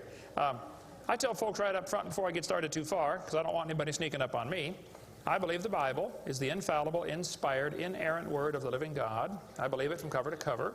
I even believe the cover on mine. It says Kent Hovind. I believe that. And what I try to do in my seminars, I have 3 distinct goals. Number 1, I want to strengthen your faith in the Word of God. Number 2, if you're not saved, I'm going to try to get you saved. I'm after you. I'll tell you right now, I'm after you. Okay. Number 3, if you're saved and you're not doing much for the Lord, then I'm going to try to make you uncomfortable. Everybody ought to find something to do for the Lord, okay? The worst of you could serve as bad examples, if nothing else. But you can all find something to do for the Lord. All right, this is not my wife. This is just a picture of her.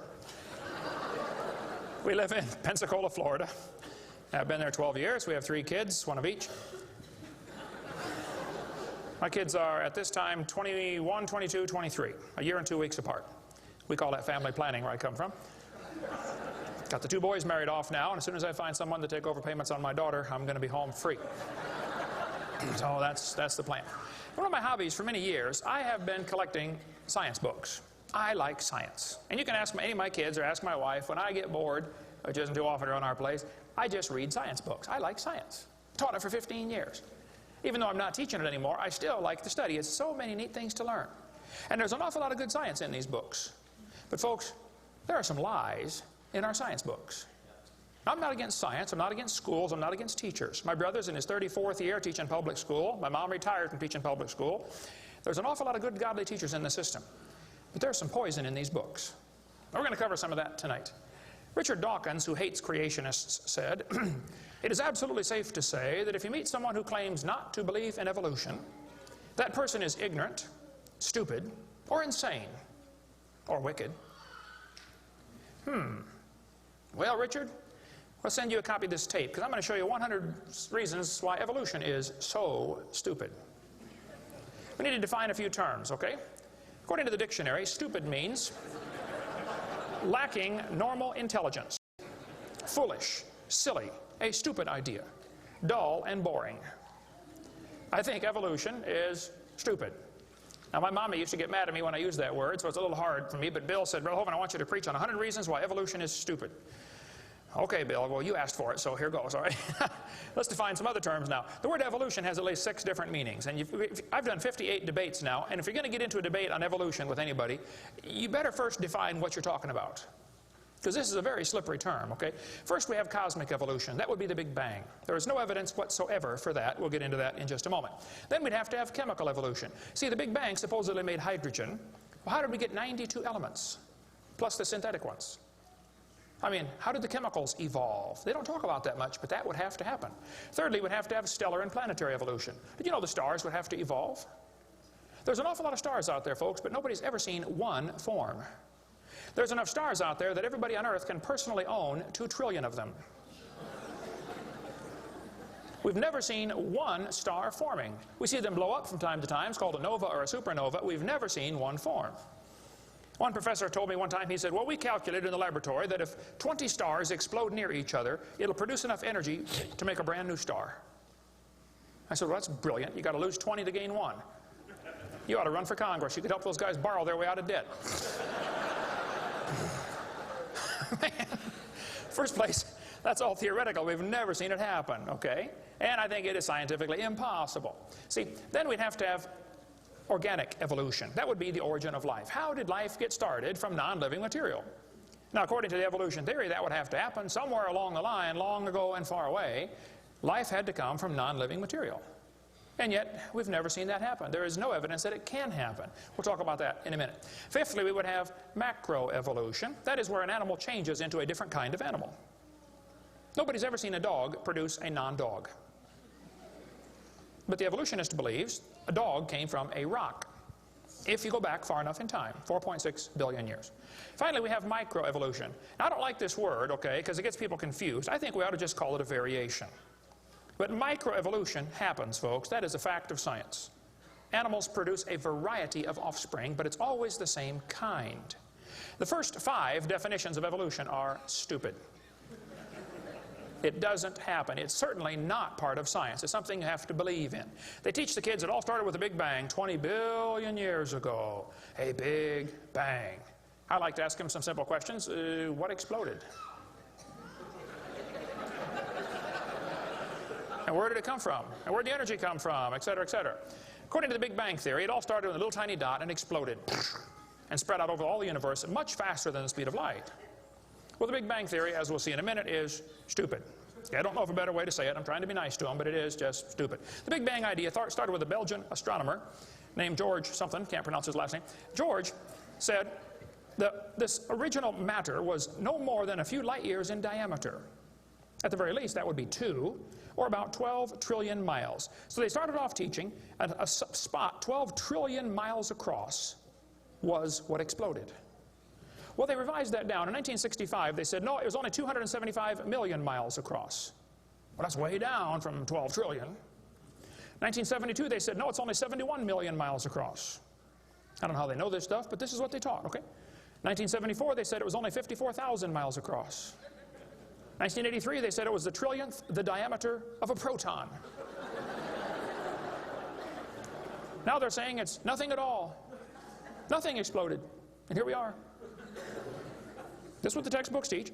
18 to 20 billion years ago, all the matter in the universe was concentrated into one very dense, very hot region that may have been much smaller than a period on this page. That's stupid. This one says, all of the matter and energy someday will once again be packed into a small area, no bigger than the period at the end of this sentence. Then another Big Bang will occur. It happens every 80 to 100 billion years.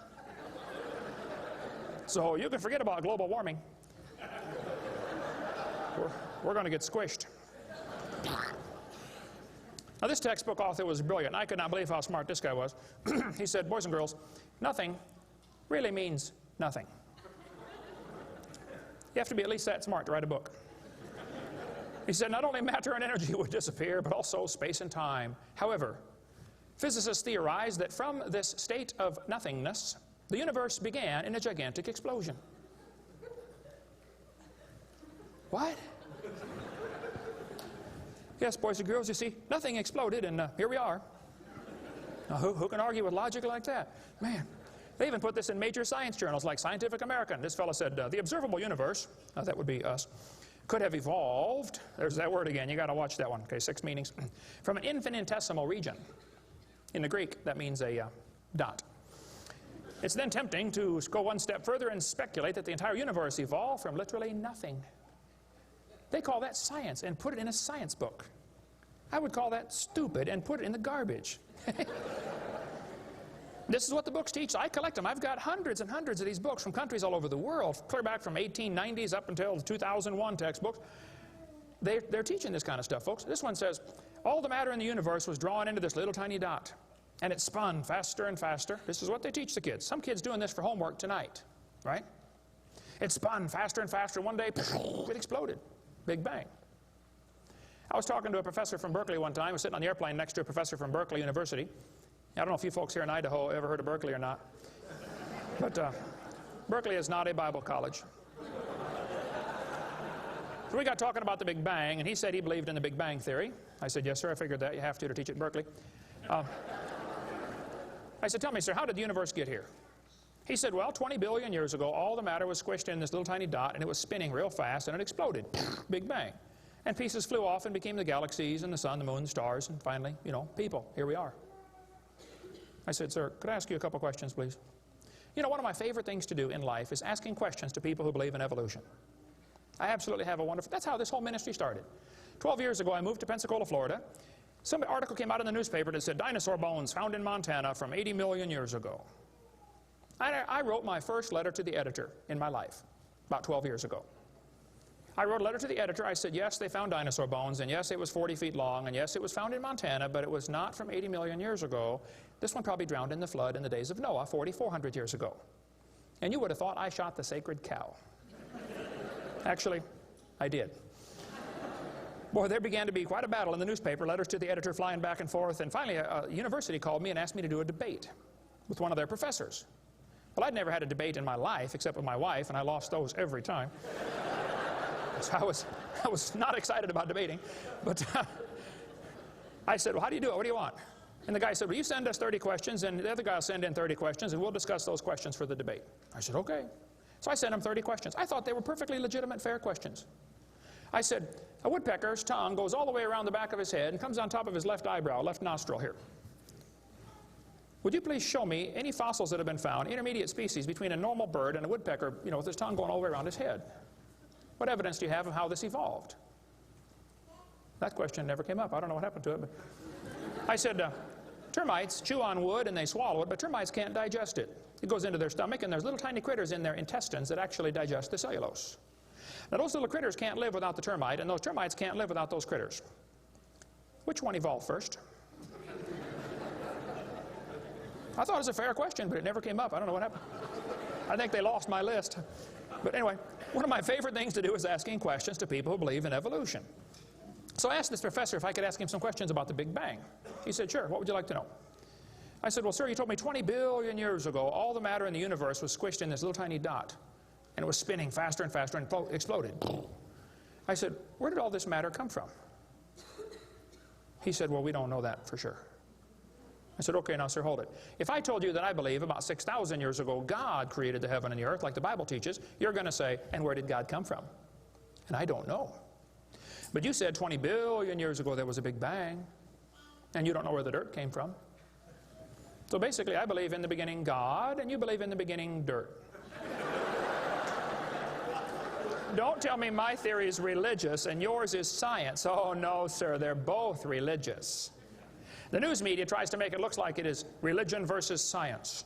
I did a debate in El Paso, Texas here recently, and the news media wrote an article. They said, religious and scientific leaders debate evolution. What is the unspoken message in that title? What are they trying to imply? Can you catch that? They're trying to imply that evolution is part of science, aren't they? No, evolution is a religion. Actually, both creation and evolution are inherently religious. These two timelines is the same information right here. I'll be referring to that throughout the seminar here. I cover this thing all the time. The Bible teaches about 6,000 years ago God made everything. 4,400 years ago there was a big flood that destroyed everything. 2,000 years ago Jesus came. Here we are today waiting for the Lord to come back in about 5 minutes. This is the Bible view of history. On this chart, 1 inch is 150 years. That's a long time. The 20 billion year chart on the bottom is a very different scale. But see, both views, creation and evolution, are inherently religious. You have to believe in creation or believe in evolution. The difference between the two, though, is very simple. The evolution religion is tax supported. That's the difference. By the way, if I was to make that bottom chart the same scale as the top chart, the bottom chart actually needs to be 2,100 miles long. That's from Pensacola to Portland, Oregon. I don't want to carry a chart that big, so I made a new scale for the other one, okay? If they want to believe it happened long ago and far away, they're welcome to believe that, but that's not science. Evolution is a religious worldview, and I think it is stupid. So I asked the professor, where did the matter come from? He said, I don't know. I said, well, sir, would you please tell me where the laws came from? The universe is run by laws, gravity, centrifugal force, inertia. Who gave the laws? He said, we don't know that either. I said, sir, could you tell me where the energy came from? You know, it takes energy to make a big bang. Who bought the gas to run this machine anyway? He said, we don't know that either. I said, sir, could I ask you another question? He said, sure. What else would you like to know? What else? What do you mean else? You haven't told me nothing yet. I said, does Berkeley have a merry-go-round? How many of you know what a merry-go-round is? You go round, round, round till you puke, okay? He said, no, we don't have a merry-go-round at Berkeley. I said, you ought to get one. You could learn some good science on a merry-go-round. If you put some fourth graders on a merry-go-round, are there any fourth graders in here tonight? Who's in fourth grade? All right, I like fourth graders. I spent the best 5 years of my life in the fourth grade. That's before they diagnosed ADD. Put some fourth graders on the merry-go-round. I like using fourth graders because they're tough and they're expendable. And we're going to get the high school football team out there to get that thing spinning clockwise as fast as it will possibly go. Now, if you have a digital watch, you may not know what clockwise means.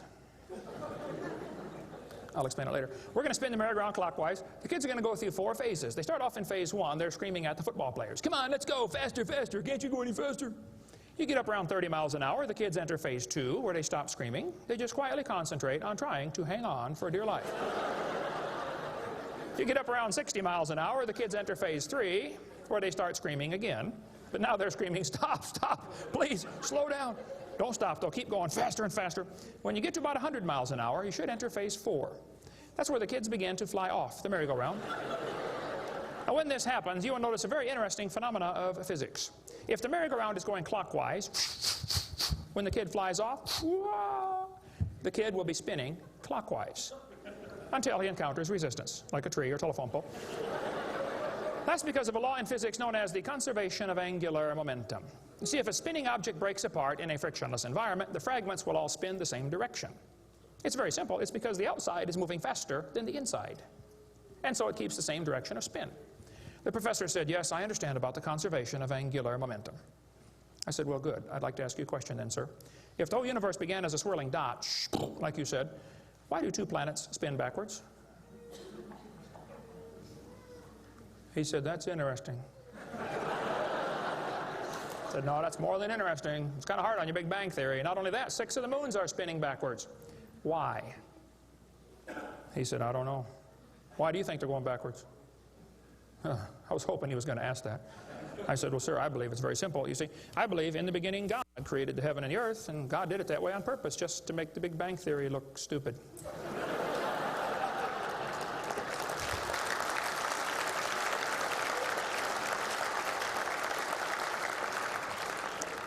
I do believe in the Big Bang, folks. I really do. The Bible teaches the Big Bang. 2 Peter 3:10 says, the heavens shall pass away with a great noise. In the original Greek, that's a Big Bang. So there's going to be a Big Bang. It just didn't happen yet, that's all. So kids, if you go to school and some professor says, do you believe in the Big Bang? You should say, yes, I do, and you better get saved and get ready for it. The Big Bang is coming soon to a city near you. By the way, if the Big Bang Theory were true, the matter would be evenly distributed. But it's not. It's lumpy. They're called galaxies. And in zillions of miles and nothing called voids. And to try to salvage the dumb Big Bang Theory, they've got all these wild theories of why isn't the matter evenly distributed? They'll say, well, maybe there's black holes, or maybe there's antimatter. They got all this stuff. It's all trying to rescue this crazy Big Bang Theory. And it's a dud, folks. It didn't happen. There are zillions of stars out there. I mean, lots and lots of stars. And we haven't even seen them all. If star births, they ought to at least equal star deaths, and they don't. We see a star blow up about every 30 years. It's called a nova or a supernova. Well, then how come there are only 300 dead stars out there that we can see, supernovas? Huh. That's only a few thousand years worth, isn't it? There ought to be trillions of them, if evolution were true. This fellow said, I have a little hesitation in saying that a sickly pall now hangs over the Big Bang Theory. Yeah, I think it is stupid. Now, if you want to believe it, that's fine. I don't care what anybody believes. That doesn't bother me. But see, the problem is they want to use my tax dollars to teach that to your kids in our schools. And that's where the problem comes in. Okay? If you want to believe in the Big Bang, just enjoy yourself. But keep your religion at home. Okay? Because it is a religion. Then they tell the kids the earth formed from a hot molten mass 4.6 billion years ago. This is part of the theory, and it's in all the textbooks. 4.6 billion years ago, earth cooled down, formed a rocky crust. I think that is stupid, and I'll show you why. Was the earth ever really a hot molten mass 4.6 billion years ago, and it cooled down? This textbook says, as earth formed, the surface was like the moon. There were hot pools of bubbling lava. I don't think so. My Bible says the Spirit of God moved upon the face of the waters. So the earth was not created a hot molten mass. It was created under water, which means it has to be less than 212 degrees Fahrenheit or 100 degrees centigrade, or it wouldn't be water, it'd be steam. So the earth was never a hot molten mass according to Scripture. Then when you look in the granite rocks, you find little tiny halos made of polonium. Now these polonium halos are absolutely amazing. Robert Gentry, a friend of mine from Knoxville, Tennessee area, he has been studying radiopolonium halos for a long time. I met him back in the year 2000 and went down to his laboratory, and I got to see some of the halos through the microscope. These little polonium halos are interesting because they have a half-life of less than a few minutes. If the rock was hot, when the polonium, radioactive polonium, decayed and sent out the little particles and made the halo, it would melt away. Like at 4th of July, they shoot fireworks up. Makes a circle. Does the circle stay there? No, it all falls down, right? There are probably none up there now from the last 4th of July, are there? You'd have to freeze the whole atmosphere to keep that sphere in place. This polonium would have to be decaying in a rock that is already solid. So the earth was never a hot molten mass. Get Robert Gentry's book if you want a lot more on that. But all over, the granites all over the world contain these polonium halos. So it is stupid to say the earth was a hot molten mass. We have scientific evidence it was not. Here they tell the kids, though, the earth was hot with large pools of bubbling lava, and that is just stupid. It can't possibly be true. Then they tell them life got started about 3 billion years ago. See, according to the theory, 20 billion years ago there was a big bang. 4.6 billion years ago the earth cooled down, formed a hard rocky crust, and it rained on the rocks for millions of years and turned them into soup. And the soup came alive about 3 billion years ago. This is what the books teach. This fellow says, both the origin of life and the origin of major groups of animals remains unknown. How did life get started anyway? Well, this textbook tells the kids, oceans formed as it rained on the rocks for millions of years. Yes, boys and girls, millions of years of torrential rains created great oceans. And swirling in the waters of the oceans is a bubbling broth of complex chemicals. Progress from a complex chemical soup to a living organism is very slow. Well, I guess it is. It's totally stopped. Doesn't even happen. That's how slow it is. This one says the first self-replicating systems must have emerged in this organic soup. Was your great-great-great-great-great-great-great-great-great-great-great-great-grandpa soup? I think that's stupid, okay? Now, if they want to believe it, that's fine. I don't care what they believe, but don't call it science. What happened back in the 1950s, a guy named Miller and Urey wanted to know how the Earth and solar system had come to be. So they tell the kids he took a mixture of Earth's primitive atmosphere. We'll talk about that in a minute. He never proved how life originated, but he did add evidence to the theory that life could have started by itself. Well, is that true? Now, did he really do that? Well, let's just study the facts here. This textbook tells the kids many important events occurred during the Archean era, the most important of which was the evolution of life. Progress from complex molecules to even simplest living organism was a very long process. Long ago and far away. Fairy tale kids coming up. First living cells emerged 4 billion to 3.8 billion years ago. I like that word, emerged. They use it all the time. Like that explains how it happened, you know. It just emerged. There is no record of the event, they tell the kids. Look, kid, we know what happened and you're going to be tested on this, but there's no proof. Oh, okay. It's not science. First living self-replicating systems must have emerged in this soup. I don't think so. Here's what students are taught in school. This picture of the different glass tubes and flasks and pipes going around, they tell them this is how they made life in the laboratory. He said he studied the chemical reactions of gases that existed in Earth's primitive atmosphere. Ooh, now this is important, okay? Notice up in the upper right-hand corner, he had methane, ammonia, water vapor, and hydrogen, no oxygen. He circulated these gases through these tubes through a spark, supposed to represent lightning. And sure enough, it produced a red goo at the bottom of the flask and had some amino acids in it. They didn't come close to getting life, though. Miller excluded oxygen in a reducing atmosphere because life could not evolve with oxygen. Anything that got together would oxidize. Cut a banana open, lay it on the table, it'll turn brown, it'll oxidize, okay? So will an apple, so will anything alive. It'll oxidize. So that's why he didn't have any oxygen in the experiment. One of his gases was ammonia. Well, this creates a real serious problem because ammonia is destroyed by UV light. And UV light must be blocked by ozone, which is made from oxygen. I got a problem here. This textbook says several billion years ago, Earth's atmosphere had no free oxygen. Well, that's just simply not true. Ozone is made from oxygen, and it blocks UV light, and ammonia, one of the gases needed for the experiment, is destroyed by UV light. So life cannot evolve without oxygen. But also life cannot evolve with oxygen. Well, I got a solution for that one. It didn't evolve. And by the way, the Earth has always had oxygen, even more than it does today, okay? Air bubbles are often found trapped in amber, like the movie Jurassic Park, you know, where they drilled in and got the mosquito blood. These air bubbles, though, have 50% more oxygen than we do right now. We cover more on that on my video series, videotape number 2, about what the pre-flood world was like and why they lived to be 900 on the blue series of tapes out there on the table. But this textbook says the mixture at the bottom of the flask was rich in amino acids. Oh, come on, that is stupid. It was not rich in amino acids. Let's tell the kids what they really found, okay? He filtered out the product. As this gas went through the tubes, he sparked it, produced this goo at the bottom, and he drew the goo off because if it went through again, it would be destroyed by the spark. Now, in real life, you're not going to get a section of the ocean protected. They say this just happened by chance in the ocean. You can't filter out the product then. Secondly, what he made was 85% tar, 13% carboxylic acid, 2% amino acids. So 98% of his mixture was poisonous to life. I would not call that a success. And there are 20 different amino acids, sort of like 26 letters in the alphabet. There are 20 amino acids. Those amino acids go together to make proteins, like letters go together to make sentences. Mostly he made just 2 of these amino acids. And they bond with the tar and the acid very quickly, more readily than with each other. It was a failure as an experiment. Amino acids are like letters of the alphabet, sort of like building blocks. You have to have a bunch of amino acids to make a protein. Then you have to have a bunch of proteins to make a cell. And you got to have a bunch of cells to make an organism. And one cell is more complex than a space shuttle.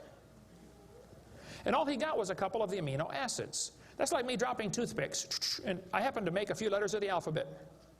That's possible, isn't it? Toothpicks could fall in the shape of a T, or an H, or an I, or an E. That's possible. But if I'm able to drop toothpicks and produce a few letters of the alphabet, should I therefore conclude that nobody wrote Webster's dictionary? The difference between making a letter with toothpicks and making Webster's dictionary is about like making an amino acid and making a living cell. He didn't come close to making life. He made the equivalent of a few letters, and he actually needed to make huge books. And half of his letters were backwards, left-handed. This creates a real problem since the simplest proteins, the smallest proteins, have 70 to 100 amino acids, all of them left-handed. This really compounds his problem. RNA and DNA are all right-handed molecules, and they are unbelievably complex. And hundreds of these amino acids must combine to make a protein, and this has to be in a precise order. And they unbond in water much faster than they bond, and last time I checked, the oceans are completely full of water. So Brownian motion is going to drive them away from each other, not together. It just isn't going to work. He did not make life in the laboratory. But they tell the kids, he showed how life could have started by itself. Oh, that is just a stupid, okay? That's a lie. He did not show anything of the kind. And every experiment since then has made the problem worse. They're finding more and more things that just couldn't happen. Don't call that science. But they tell the kids, 3 billion years ago, life appeared on Earth. Asked me to speak at this college in Boston one time. This preacher called all the colleges and universities around Boston and said, would you like to have Kent Hovind come speak at your college? Finally, one professor said, yes, he can come speak at our school if our professors can ask him any questions they want, because we want to show our students how dumb these creationists really are. So the preacher called me and said, Brother Hovind, would you like to speak at this college and let them make fun of you for a couple hours? I said, I would be honored. So I showed up. There were 6 professors and all their students. I felt like Daniel in the lion's den. I got my charts out and I said, now folks, I believe the Bible. Nobody cheered. I said, I believe about 6,000 years ago God made everything. The world's not millions of years old. 4.6 billion years ago, there was a big flood. I'm sorry, 4,400 years ago, there was a big flood, not 4.6. And 2,000 years ago, Jesus came, and I gave them the basic Bible story, okay? Then I told them what they believe. Because most of them don't know what they believe, you have to tell them. You guys believe 20 billion years ago there was a big bang where nothing exploded and produced everything. 4.6 billion years ago the earth cooled down, made a hard rocky crust. It rained on the rocks for millions of years, turned them into soup, and the soup came alive 3 billion years ago. And this early life form found somebody to marry. Boy, now that's a good trick. And something to eat, of course, and slowly evolved into everything we see today. One professor was getting kind of upset about this time. I seemed to do that to them. He said, Mr. Hovind, there are hundreds of varieties of dogs in the world. I said, yes, sir, you're right about that. He said, do you mean to tell me that you believe all these dogs came from 2 dogs off of Noah's Ark? You expect me to believe that? Ha, ha, ha. I said, sir, would you look at what you're teaching your students? You're teaching your students that all the dogs in the world came from a rock.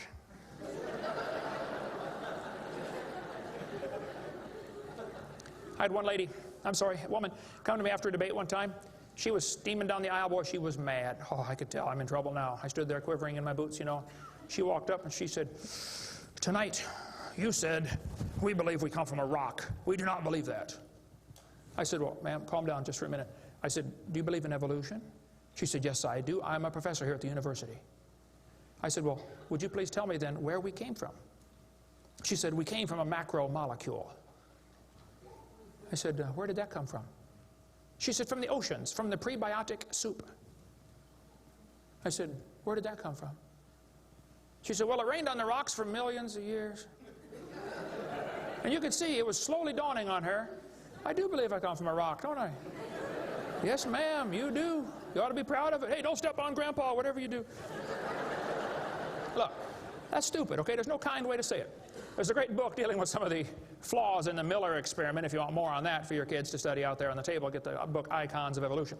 Then they tell the kids that these plants and animals, not only did life evolve from non-living material, then this life had to learn to reproduce itself. Why would any organism want to reproduce more of its own kind when that's only going to increase competition for the food supply? Why didn't they instead evolve the ability to live forever and be happy? Huh? You ever think about that? I was in a debate one time, and we had question and answer time at the end. The student stood up and he said to the evolutionist, he said, sir, how did male and female evolve? The professor got up and he said, well, that is a giant mother may I step in the evolution story? A mother may I step? This is science. Wow. Well, so according to them, you know, for the next few billion years or hundreds of millions of years, you know, life learned to produce something other than its own kind. Of course, today everything only produces its own kind, but they say long ago and far away, they were able to do something different. Textbooks will say we started like a bacteria and slowly evolved to a human. I think that's stupid, but if you want to believe that, that's perfectly fine. Those trees of life that they put in the textbooks for your kids are a bunch of nonsense. And even evolutionists will admit that. Stephen Jay Gould, the Marxist professor at Harvard University, he says that evolutionary trees that adorn our textbooks are not the evidence of fossils. It's only inference. We infer, we imply, we hope it happened this way. This textbook says, all the many forms of life on Earth today are descended from a common ancestor. What? You mean the birds and the bananas have a common ancestor? Isn't that what he says? Found in a population of primitive unicellular organisms. Well, in the first place, there's no such thing as a primitive unicellular organism, okay? One single cell is more complex than a space shuttle. There's no such thing as a primitive single-celled organism. We talk about that on video number 4 of our series. But he says, all the forms of life are descended from a common ancestor found in a population of primitive unicellular organisms. What were those first cells like? How do we know? What events led up to their formation? No traces of those events remain. Did you catch that? Hey kid, we know what happened, but there's no proof. Primitive, huh? This one says, the humans, mammals, birds, crocodiles, all had a common ancestor. Well, anything inside that circle is religious speculation. It is stupid. Reptiles produce reptiles, dogs produce dogs, people produce people, and there's never been an exception to that. Darwin said, though, if my theory be true, here's his book right here. You can look on page 211. He said, if my theory be true, numberless intermediate varieties must assuredly have existed. Boy, you're right about that, Charlie. I mean, to change from a rock to a dog would take a few changes. David Ropp, who believes in evolution very strongly, says, in the years after Darwin, his advocates hoped to find predictable progressions. In general, these have not been found, yet the optimism has died hard, and some pure fantasy has crept into textbooks. Oh, you're kidding. Fantasy in our textbooks? Oh, yep. They tell the kids they have evidence of evolution from fossils. I don't think so. That is stupid, okay? If you find a fossil in the dirt, all you know is it died. You don't know that it had any kids, do you? And you sure don't know that it had different kids. I mean, think about it. You're in a court of law. You bring in a bone to the judge. Judge, I found this bone in the dirt. This is the ancestor of all the humans today. They would laugh at you. You don't know that that's the ancestor of anybody, do you? And why on earth would you think a bone in the dirt can do something animals today cannot do? Animals today can only produce the same kind, right? Dogs produce dogs, folks. Luther Sunderland asked all the major evolutionists, he said, where is the evidence for evolution? They all said, well, somebody else has it. We don't have it over here. So he wrote a letter to Colin Patterson. He's the director of the British Museum of Natural History. They've got the largest fossil collection in the world. He said, Mr. Patterson, I read your book on evolution. I noticed you didn't show us the missing links. Why didn't you show us the missing links? Patterson wrote back and said, I fully agree with your comments on the lack of evolutionary transitions in my book. If I knew of any, fossil or living, I would certainly have included them. I will lay it on the line, there is not one such fossil. There are no missing links, folks. The whole chain is missing. Even Stephen Gould admitted the absence of fossil evidence for intermediary stages is a persistent and nagging problem for evolution. We got the theory, we know it's true, now we just need the evidence. That's the way they think about it. Richard Goldschmidt said, maybe the first bird hatched from a reptile egg. Well, Richard, I'm sorry. I don't mean to be disrespectful, but that's stupid. See, what's happened, these guys have looked for missing links in the fossil record. They can't find any, and so they say, well, maybe evolution happened so fast it wasn't preserved. Maybe a reptile laid an egg and a bird hatched out. Well, who did that bird marry?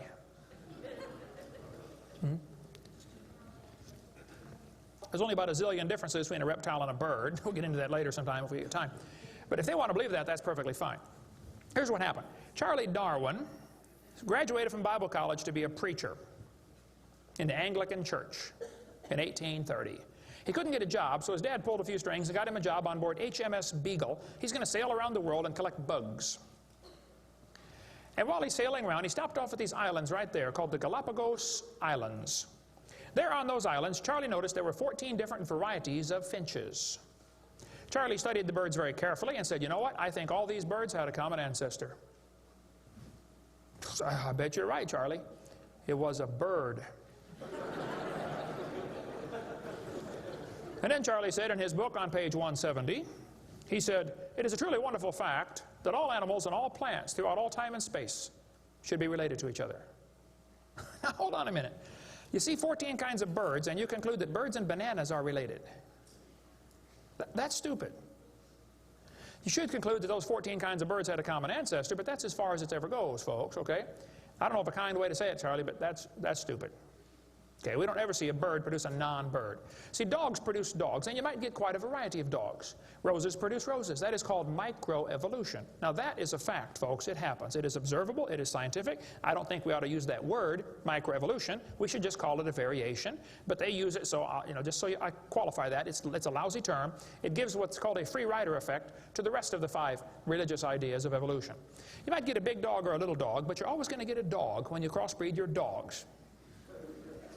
And I would go so far as to say probably the dog, the wolf, and the coyote had a common ancestor. This Irish textbook shows different dogs, and it calls it divergent evolution. Oh, come on, giving it a fancy name doesn't change a thing. It is still a dog. And a 3-year-old can tell you. Anybody in here 5 years old? Who's 5 years old? 5 years old. What's your name? Misty. Here we have a dog, a wolf, a coyote, and a banana. Which one is not like the others? Dog, wolf, coyote, and banana. Banana. All right, let's give Misty a hand. Very good. The other ones. Some of these college professors can't tell. Look, there's a variety of dogs, folks, and they probably had a common ancestor. It was a dog, okay? It's just a dog. See, variations happen within the dog kind. You get a big dog or a little dog, but there are limits to these variations. Haven't the farmers been trying to breed for bigger pigs for a long time? They try to get the biggest pig they can, don't they? Do you think they'll ever get a pig as big as Texas? I bet there's a limit in there somewhere, isn't there? Roaches become resistant to pesticides after a while. Do you think they'll ever become resistant to a sledgehammer? I bet there's a limit. Yeah, okay. They still produce the same kind of plant or animal. That's not evolution. That's just a variation of the same kind, okay? And the information for that variety was already present in the gene pool. No new information is ever added. The dogs or the pigs don't learn to fly or become pink. Okay, there's no new information added, just scrambled information. And the gene pool of the new variety is now more limited than before. Somebody spent years crossbreeding dogs to develop a Chihuahua. All that work to make a dog that is 100% useless.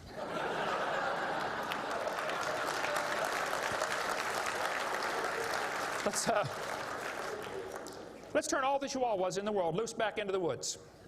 How long would they last? They'd run up to the wolf. Yep, yep, yep, yep, yep. Crunch. Go ahead, make my day. A useless dog.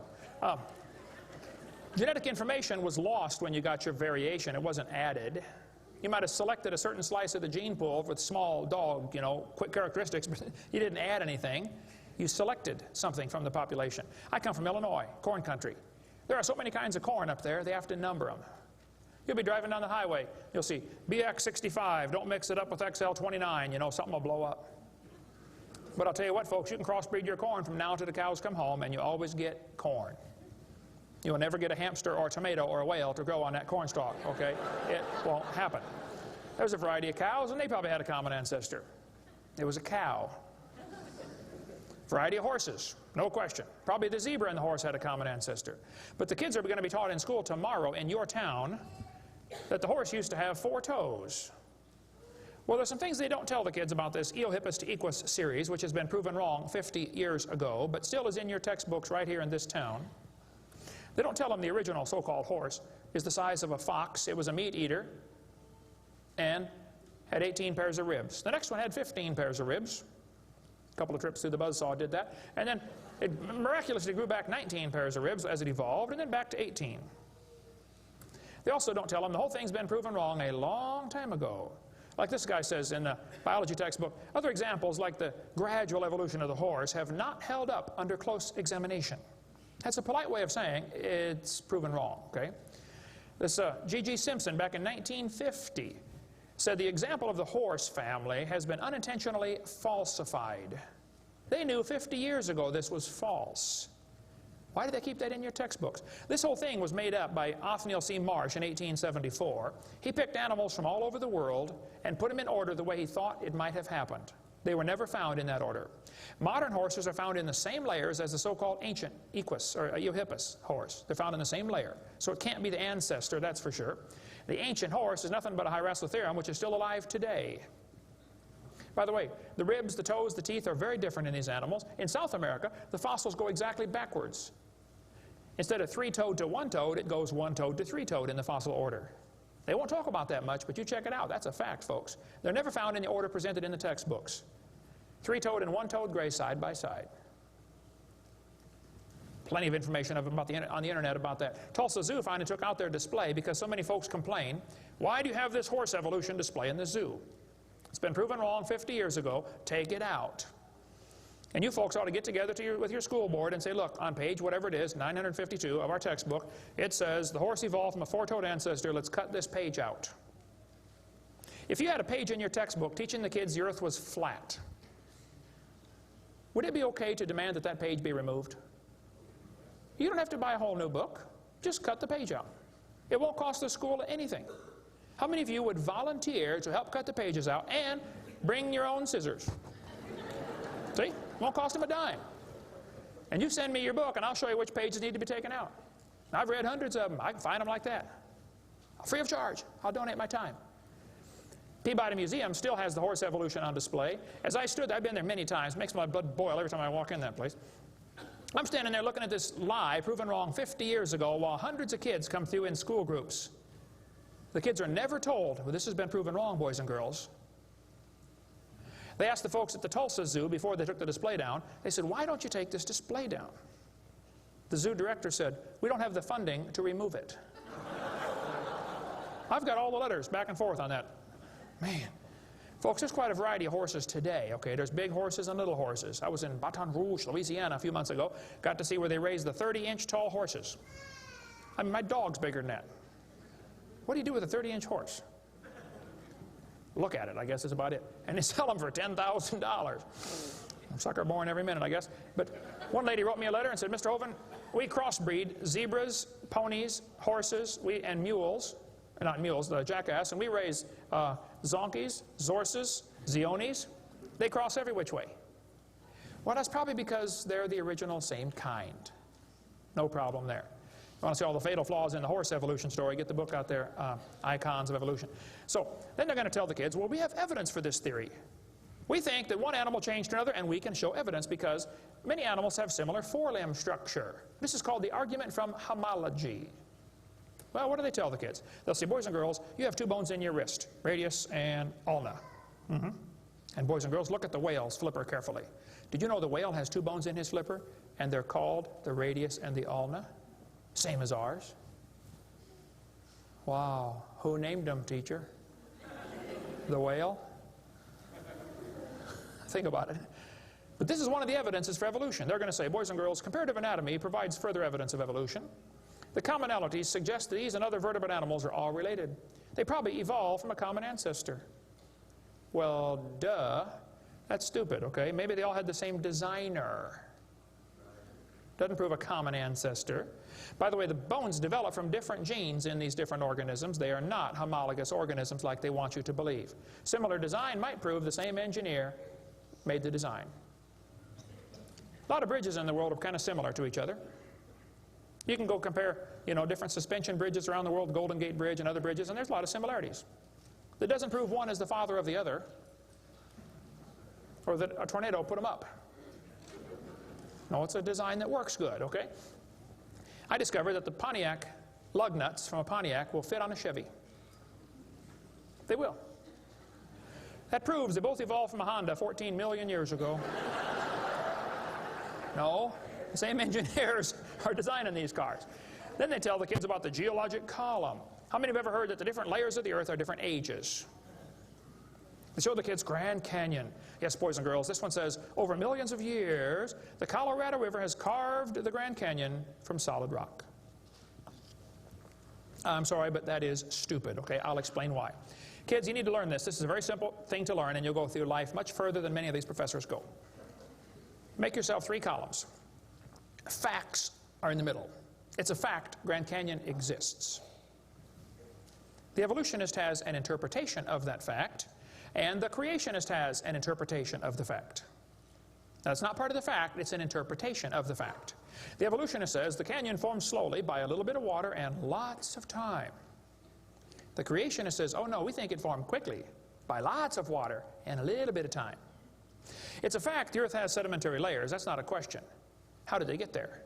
Well, the evolutionist says these layers formed slowly over millions of years. The creationist says, no, these layers are all from the flood in the days of Noah.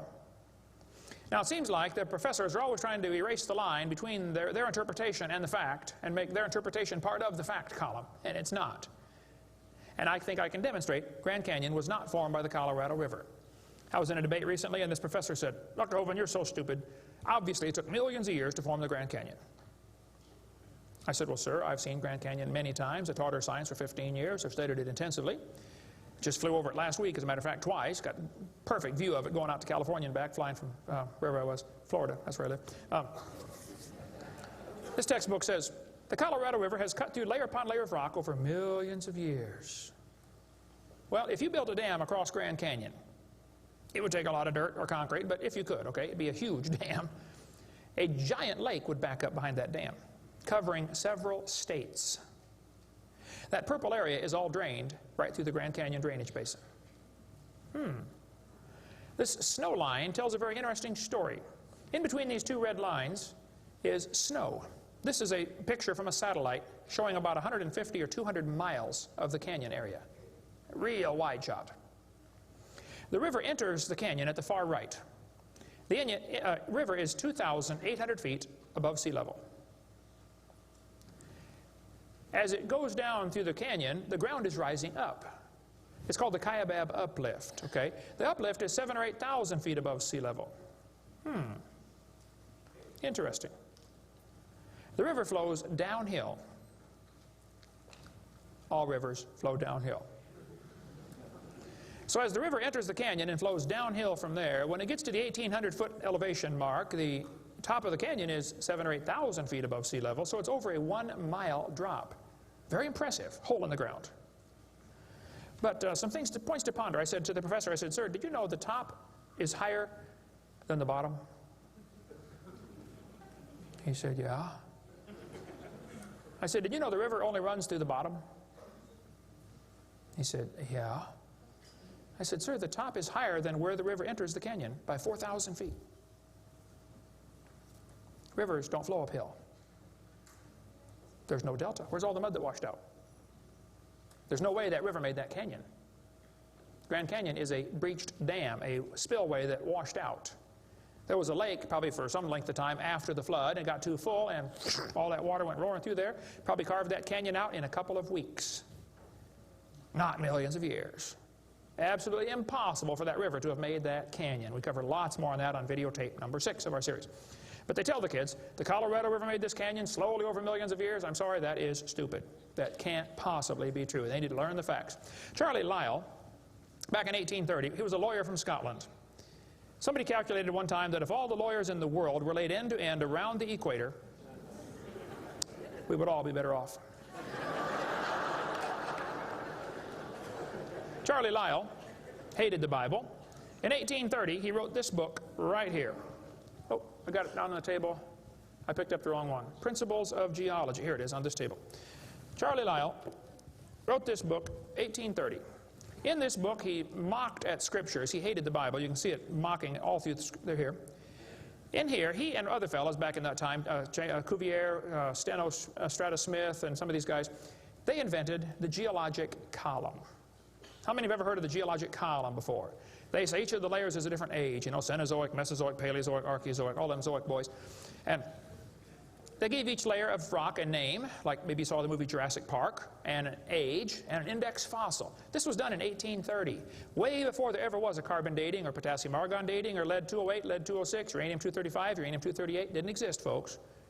The dating text didn't exist. They just made up these numbers out of the clear blue sky. The geologic column is the Bible for the evolutionist. It can only be found one place in the world, the textbooks. There is no geologic column, and they know it. This fellow says, if there were a column of sediments, unfortunately, no such column exists. The geologic column is a hoax. Does not exist. It is stupid. Those layers cannot be different ages. If the geologic column were all in one place, it would be 100 miles thick. Didn't happen. By the way, if the geologic column were true, if you look at the side of Grand Canyon and see all these thousands of layers, why are there no erosion marks between the layers? Don't you think if one layer sat there for 10 million years waiting for the next one, it would rain once or twice? No erosion marks between the layers. Interesting. Something to consider anyway. Those layers are all deposited very rapidly, and I think we can demonstrate that scientifically. If you take a jar of dirt, put some water in it and shake it up and set it down, it'll settle into layers for you automatically. It just takes a few minutes. It's called hydrologic sorting. The gravels go to the bottom, and then the sands and the silts and the clays. It'll sort just like that, folks. Go home and do it with a jar. You'll see what I'm talking about. Years ago, I was preaching in Union Center, South Dakota. Union Center is right there. It's not even on the map. There are 40 people in the whole town. 38 of them came to church. I don't know where the other two were, but they showed up later, I guess. But the preacher said, hey, Brother Hovind, let's go down to Rapid City, South Dakota. They've got a museum down there with a bunch of dinosaur bones. I said, all right, I like dinosaurs, let's go. So we all drove down to the museum. The guide met us at the door. He said, would you like me to give you a tour? We said, that would be great, sir. The first place we stopped on the tour was the geologic time scale, the big chart. They got it behind glass so the kids can't touch it. You know, this is holy, sacred. And the guide said, now, boys and girls, this layer of rock right here is about 70 million years old. My daughter was 12 at the time. She raised her hand. She said, mister, how do you know that layer is 70 million years old? He said, well, honey, we tell the age of the layers by what kind of fossils we find in them. They're called index fossils. Oh, she said, thank you, sir. We walked around the other side of the dinosaur, and we're standing over here, and the guide said, now, folks, these bones you're looking at are about 100 million years old. My daughter raised her hand again. She said, mister, how do you know those bones are 100 million years old? He said, honey, that's a good question. We tell the age of the bones by which layer they come from. She said, excuse me, sir, but when we were standing over there, you told me you knew the age of the layers by the bones, and now you're telling me you know the age of the bones by the layers. She said, isn't that circular reasoning? I thought, wow, a chip off the old block. That guide had the strangest look on his face. It was almost as if he were thinking.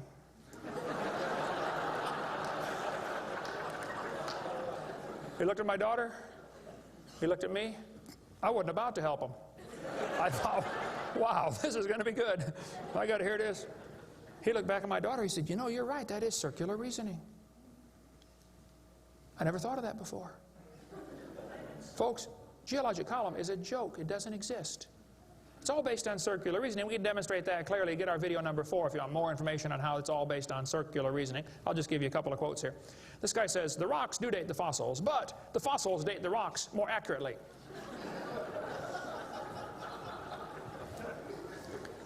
Stratigraphy cannot avoid this kind of reasoning if it insists on using only temporal concepts because circularity is inherent. You have to use circular reasoning to get it right. Well, that's stupid. And you don't need to be too bright to figure out that's stupid, okay? This geologic column contains limestone scattered all throughout the geologic column. I like to ask him the question, I say, fellows, you have limestone scattered all through this column. How do you know the age? It's all limestone. I mean, if I handed you a piece of limestone, how would you know if it's 100 million year old Jurassic limestone or 600 million year old Cambrian limestone? I mean, how would you tell the difference? There's only one way they can tell, by the index fossils. That's how it's done, folks. That is stupid, because those fossils don't count for anything, as we'll see in a minute. They tell the kids each of these layers is a different age, 100 million, 200 million, 300 million, real impressive, huge numbers. Now, Charlie Darwin did not like round numbers. He wanted to be more precise. He said the Wealdian deposits are 306,662,400 years old. Now, okay, Charlie, I think that's stupid. Those layers are not different ages, folks. All over the world we find petrified trees standing up, running through multiple rock layers. Now, if you get a petrified tree standing up, running through different rock layers, I don't think it's smart to say those layers are vastly different ages. Petrified trees in the vertical position, they find them all over the world. Okay, here's one from Alabama. Come out of a seam of coal through 20 feet of rock into another seam of coal. They found about 3 dozen of them, I think, in that one little coal mine, one little area, while they're digging the coal out. Petrified trees standing up. Cookeville, Tennessee, they found a bunch of them. This one's 30 feet tall, standing up. Joggins, Nova Scotia is famous for their petrified trees standing up in the vertical position. All over the area there, folks. Those trees did not get slowly covered by the sediments over millions of years. They would rot and fall down. Sometimes the petrified trees are upside down, running through many rock layers. Scientists estimate at the bottom of Spirit Lake in Mount St. Helens there are now 20,000 trees that were blown out by the volcano. Thousands of them are standing up in the bottom of the lake, already buried 15 feet deep in mud. None of them grew there. Those trees are going to petrify. Only takes a few years to petrify a piece of wood. In the laboratory, it can be done in 24 hours. We cover lots more on how fast things can petrify in videotape number 6 of our series. But they dug up a guy, they buried this doctor in Tennessee. 14 years later, his wife died. When they went to dig the grave, water soaked into her grave. And they said, oh, we can't bury Grandma there. So they dug a hole on the other side. Water soaked in. So they dug a hole and buried Grandma somewhere else. And then the kids got worried about Grandpa, and so they went and dug up his grave. The arms had rotted off, but the rest of the body had petrified in 14 years, turned to stone from water running through the coffin. I got tons of material on how fast things can petrify. Those layers are not different ages. They all formed in one big flood in the days of Noah. To tell the kids the layers are different ages is stupid. That just simply is not true. So what about carbon dating and potassium argon dating and rubidium strontium dating and lead-208, lead-206, uranium-235, uranium-238? Well, we'll cover that after a quick break here. Show you some ways that this is just stupid, okay? That's not a way to tell the age of anything. We're going to give you some more evidence that evolution is stupid. Now, if you want to believe in it, that's perfectly fine. I don't care what you believe in. But the devil is laughing at you for believing in that. He has you fooled, and he is laughing at you. Okay? If you want to believe you came from a rock, well, you just enjoy yourself. But that's not science. God made this world. God loves you. God has a plan for your life. And if you don't want it, well, that's your business. But God loves you, and he wants you to come to heaven. And if you'd like to find out how to go to heaven, come see me. I'll be glad to show you. I'm going. It's not because I'm good. If I get what I deserve, I'm in serious trouble. But I've been forgiven by the blood of Jesus Christ. You can have the same thing. After the break, we'll show you some more things that make evolution stupid. Coming up next. Thank you.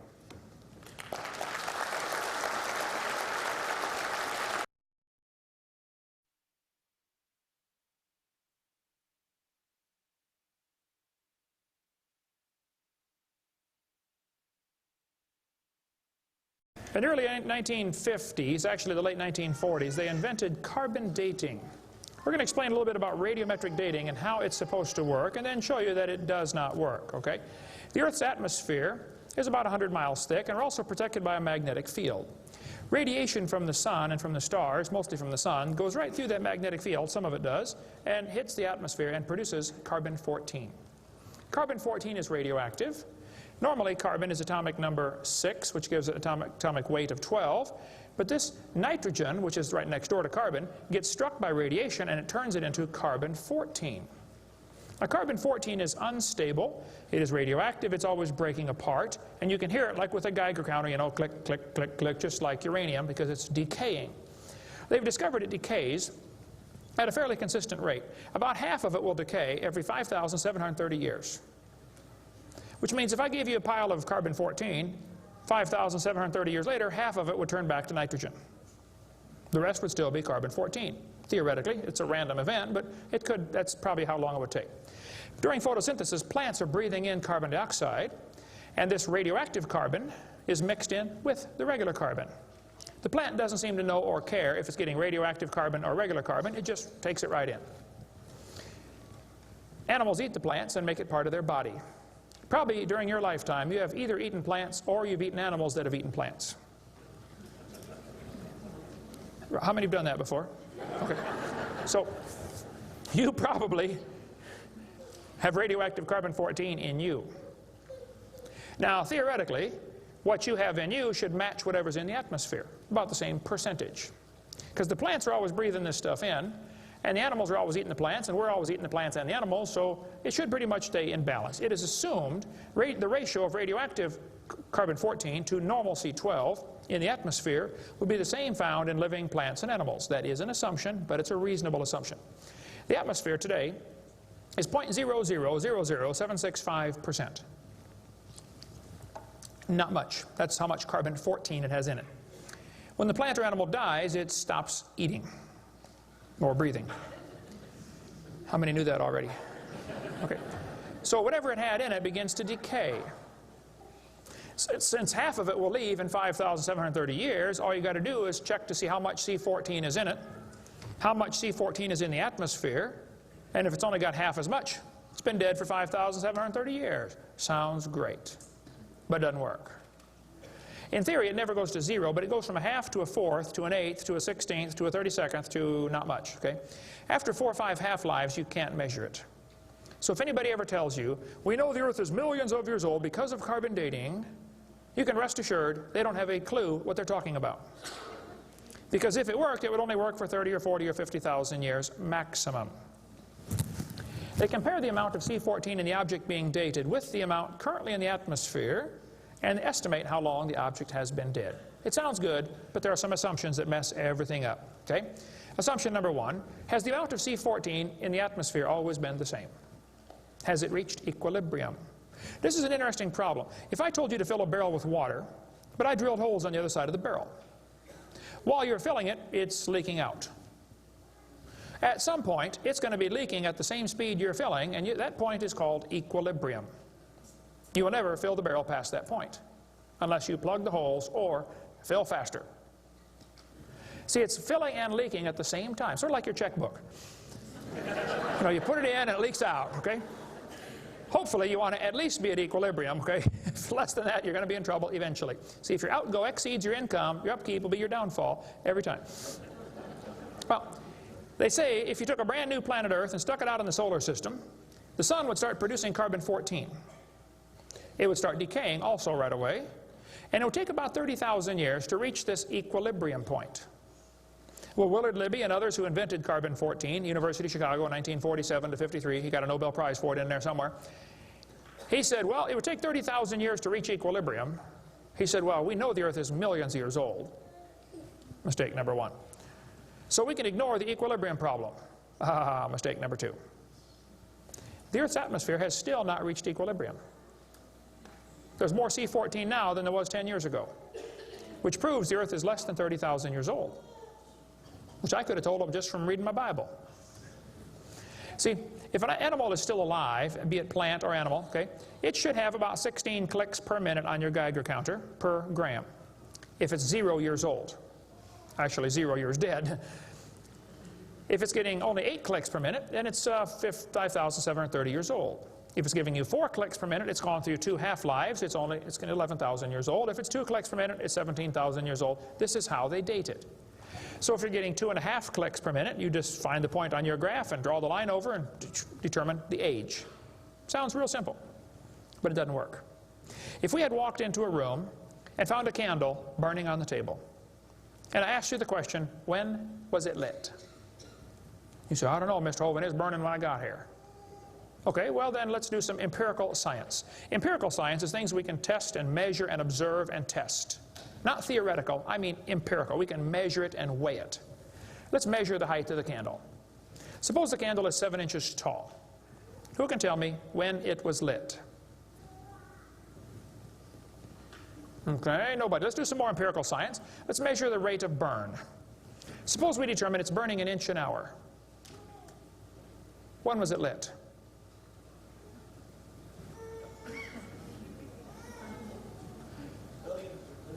Billions of years ago. You're going to have a hard time telling me unless you're willing to make some assumptions. How tall was it when it started? Oh, we don't have any idea. Has it always burned at the same rate? Oh, we don't know that either, do we? You find a fossil in the dirt, you can measure how much C14 is in it. Very accurately, by the way. And you can measure how fast it's decaying. That's just like measuring the height of your candle and how fast it's burning. Now, when did that animal die? You don't have a clue. Unless you're willing to assume that the C14 when it was alive is the same as we have today, and assume the rate of decay has always been the same down through history. You can't prove either of those. Living mollusk shells were carbon dated at 2,300 years old. Hello, they're still alive. Freshly killed seal carbon dated 1,300 years old. Shells from living snails carbon dated 27,000 years old. That's stupid. He's still alive, okay? I know snails are slow, but 27,000 years, he'd be dead, okay? One part of a mammoth is 29,000 years old, another part's 44,000. One part of Dima was 40,000 years old, another part was 26,000, and the wood next to it is 9,000. The lower leg of a mammoth is 15,000 years old, the skin is 21,000.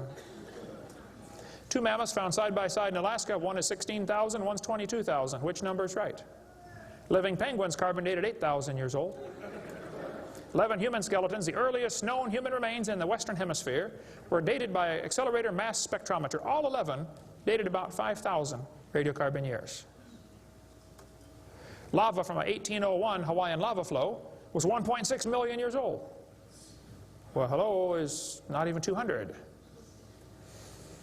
Another volcano erupted in Hawaii in 1959. When they dated the lava, it was 8.5 million years old. At least potassium argon dating for that, not carbon. Mount Etna in Sicily, I climbed Mount Etna when I was over there some time ago, erupted in 1972, 350,000 years old. Mount St. Helens built a new lava dome in 1982. They dated it, got numbers from 350,000 to 2.8 million. It's not even 20 years old. Here's what you ought to consider about carbon dating. Samples of known age, it doesn't work. If it's a sample of unknown age, it is assumed to work. That's stupid. In the last 2 years, an absolute date has been obtained for the Gandong beds above the Trinnell beds. It has the very interesting value of 300,000 years, plus or minus 300,000 years. Well, they nailed that one right on the head, didn't they? See, back in 1770, George Buffon said the Earth is 70,000 years old. 1905, the official age of the Earth was 2 billion. When they went to the moon, they said the Earth and the moon are 3.5 billion years old. 3.5 billion, dated with potassium argon dating. Now they're telling the students it's 4.6 billion years old. Let's see, that means the Earth is getting older at the rate of 21 million years per year. That's 40 years per minute. Aging rapidly, folks. That's stupid, okay? All they do is add more time to make the theory look more reasonable. Long ago and far away. And when you prove it couldn't happen, they say, well, it was longer ago and farther away. Then they're going to tell the students, one of the evidences for evolution is embryology. Now, there aren't too many things about this whole theory that make me angrier than this, so I'm going to try to stay calm and cool and collected while we discuss this. Ernst Haeckel, an embryology professor at University of Jena in Germany, loved evolution theory. When Darwin's book came out, Ernst Haeckel read that book the next year and said, wow, this is a great theory. All we need now is some evidence. 9 years later, they still had no evidence. So Ernst Haeckel decided to help Charlie out. He was an embryology professor, the study of animals before they're born. You know, the different embryos of all these different animals. He made drawings that were fake to make them look alike. The students are taught we have evidence from development. I don't think so. The similarity between early stages in development of many different animals helped convince Darwin that all forms of life shared common ancestors. Actually, Darwin considered this by far the strongest single class of evidence class of facts in favor of his theory. This is stupid, folks. I'll show you. This textbook says the human embryo growing in the mother has gills like a fish. Those little folds of skin are not gills, okay? Excuse me. Those little wrinkles under your chin when you're growing up later develop into bones in the ear and glands in the throat. They never have anything to do with breathing. I've seen folks that have 5 or 6 chins and they can't breathe through any of them but the top one. Those are not gill slits. Ernst Haeckel, though, said the turning point in his thinking was when he read Darwin's book, 1860. Haeckel took a drawing of a dog and a human embryo and he changed them to make them look exactly alike. His fake drawings looked almost identical. On top are the real drawings, underneath are Haeckel's fake drawings. He lied, folks, intentionally. He made huge charts of his posters of his drawings of these embryos and traveled all over Germany and just about by himself converted the Germans to believing in evolution. Which later led to the obvious question, well, if evolution is true, then maybe one of the races of people has developed farther than the rest. Which, by the way, is a subtitle to Charlie Darwin's book. You can look at it for yourself. The Origin of Species by Means of Natural Selection, or the Preservation of Favored Races in the Struggle for Life. See, Darwin was a racist. We cover lots more on that on video number 5. That one is politically incorrect. You don't want to watch that one. Trust me. On top are Haeckel's fake drawings. Underneath are actual photographs of what he claimed he was drawing a picture of. Now, either he's a lousy artist or he's a liar. Well, it turns out he's a liar. He was convicted of fraud by his own university. Proven to be a fraud. But guess what? Haeckel's fake drawings are still used in textbooks in your state right now. Here's a textbook used at the University of West Florida, in the middle of the Bible Belt. It's only been proven wrong 125 years ago. I know it takes a while to get textbooks up to date, but that ought to be plenty of time. That's stupid. Those are not gill slits on the embryo. Here's an Irish textbook. I was just there a few months ago. It says the embryo has gill slits. That's baloney. This one says the embryo has gills. Glencoe Biology says they have gills. Proven wrong 125 years ago. This biology textbook says the human embryo has gills. Here's this Tim Barra writing his book on the myth of creationism. And he mentions the gills are evidence for evolution. You're only 115 years behind, Tim. Miller's still teaching it 125 years after it was proven wrong. I debated Miller on the radio on a St. Louis radio station one time. There's a college textbook still teaching the kids the embryo has gills. This one says, it shows the kids a 5 to 6 week embryo, but it says by 7 months. The fetus looks from the outside like a tiny normal baby, but it's not. It's not a baby at 7 months. Excuse me? A whole bunch of kids born at 5.5 months survive. 34%. That's stupid to say it's not a baby at 7 months development. Maybe you heard about the woman that had surgery on her baby before it was born. They cut the mother open, cut the uterus open. The 5-month-old baby, 5 months in development, reached out and grabbed the doctor's finger. It's not a baby, huh? If it's not a human being, what kind of being is it? If it's not alive, why is it growing? Why do they keep that in the textbooks? Well, that's the only way to justify abortion. They want you to think it's not a human yet. Just a fish with gills. No, it's a human the instant it's conceived. And abortion is murder. Plain and simple. We cover lots more on that on my videotape number 4. You don't want to watch that one either. Then they're going to tell the kids, we've got evidence for evolution because dinosaurs turned to birds. This is stupid.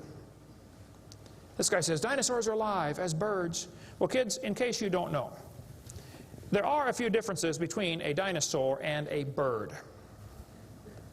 You don't just put a few feathers on them and say, come on, man, give it a try. It won't hurt too bad. That's stupid, okay? Dinosaurs did not turn to birds, okay? somewhere along the line, while his front legs are developing into wings, they're going to be half leg, half wing, which means he can't run and he can't fly yet. He's going to have a hard time, isn't he? No, dinosaurs did not turn into birds. That is stupid, okay? They say, we've got proof that they did. Archaeopteryx, which means ancient wing. That's supposed to be evidence for evolution. It's in just about every textbook I've seen dealing with this topic. Archaeopteryx is supposed to be evidence. Here's a 1999 textbook. Now, Archaeopteryx was proven to be a fraud in 1986. So this author is 13 years behind the time. Archaeopteryx means ancient wing. They're going to say, see, boys and girls, he's got claws on his wings. Yeah, so? 12 birds today have claws on their wings. The ostrich does, the Watson does, Toraco does, ibis does. So what? It's kind of unusual, but 12 birds have it. They're going to say, well, he's got teeth in his beak. That proves he's got a reptilian feature. Well, now, wait a minute. Some reptiles have teeth, some don't. Some mammals have teeth, some don't. Some fish have teeth, some don't. Some of you have teeth, some don't. Okay? That doesn't prove a thing, all right? Alan Fiducia is considered one of the world's experts on birds. He believes in evolution. University of Chapel Hill, North Carolina, Chapel Hill. He said, paleontologists have tried to turn Archaeopteryx into an earthbound feathered dinosaur, but it's not. It's a bird, a perching bird, and no amount of paleo-babble is going to change that. It's a bird. By the way, even by their twisted thinking, birds are found in layers lower than Archaeopteryx.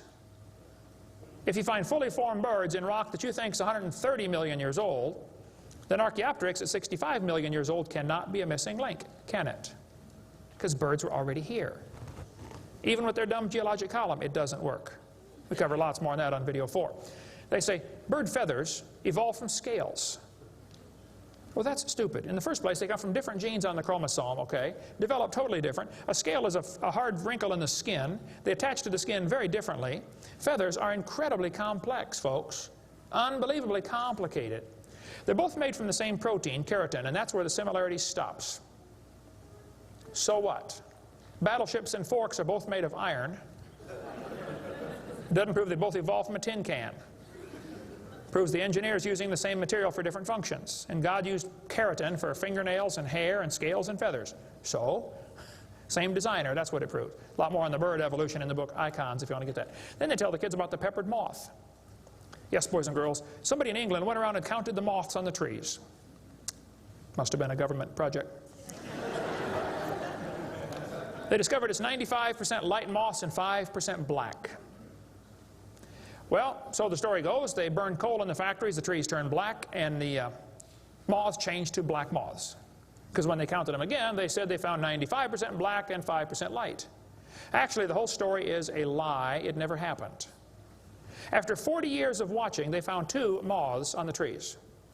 2 total out of 40 years. So they glued dead moths to the tree to take a picture for your kid's textbook. Then he wanted to get a picture of a bird eating a moth, so he put some moths in the refrigerator to calm them down, so they got nearly frozen. Then he put them on the tree, and they couldn't even hang onto the tree, so he warmed them up on the hood of his car. Put them out there on the tree, and the moth is staggering around trying to warm up, you know, and a bird ate one. He got a picture. Wow, proof of evolution. It's a lie. Didn't happen. Even if it were true, dark moths and light moths were there at the beginning, and dark moths and light moths were there at the end. The ratio of population might have shifted, but the story wasn't true. So, doesn't prove anything. That's stupid. That's not evidence for evolution. They tell the kids, we've got vestigial structures. Now, a vestigial structure is something you don't need anymore. They'll say, boys and girls, you have an appendix that you don't need anymore. That's a vestigial structure. That's proof of evolution.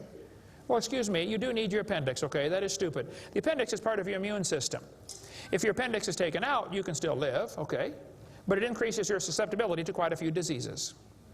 You could live without both your legs and both your arms and both your eyes also. That doesn't prove you don't need them. Does it? There are no vestigial organs. And even if there were, that would be the opposite of evolution. That's losing, not gaining. This textbook says, boys and girls, whales, and many organisms here, like a whale, retain traces of their evolutionary history. For example, the whale retains pelvic and leg bones as useless vestiges. I'm sorry, that's not true. This one says, just imagine whales walking around. It's true. These little bones right there is what they're talking about. Just imagine him walking around. I can see it now, can't you? All you need is a good imagination and some LSD, and you'll be able to see that whale walking in real life. This textbook says, the whale's pelvis is evidence of its evolution from four-legged, land-dwelling mammals. Well, that is stupid, okay? Those bones in the whale's abdomen are essential to hold muscles that support the reproductive system. Without those bones and those special muscles, the whales cannot reproduce. This has nothing to do with walking on land. It has to do with getting more baby whales.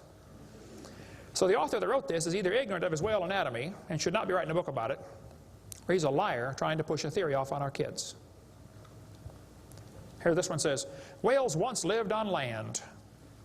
Whales were not always sea dwellers. Modern whales show skeletal evidence of previous existence on dry land. Buried deep in a whale's hip muscles are two small bones, all that is left of the whale's pelvis and hind legs. That's stupid.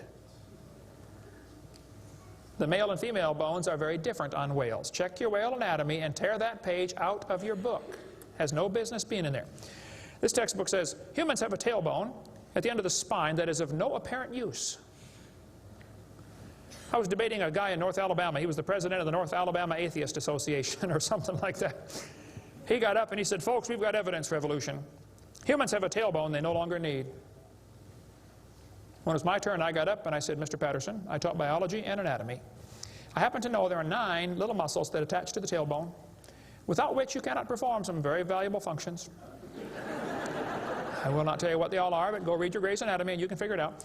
I said, however, Mr. Patterson, if you think the tailbone is vestigial, I, Kent Hovind, will pay right now to have yours removed.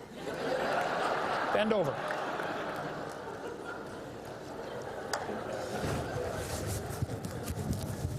That is stupid, folks. The tailbone is not vestigial. This one says, the coccyx, that's the tailbone, the small bone at the end of the human vertebral column, has no present function and is thought to be the remainder of bones that once occupied the long tail of a tree-living ancestor.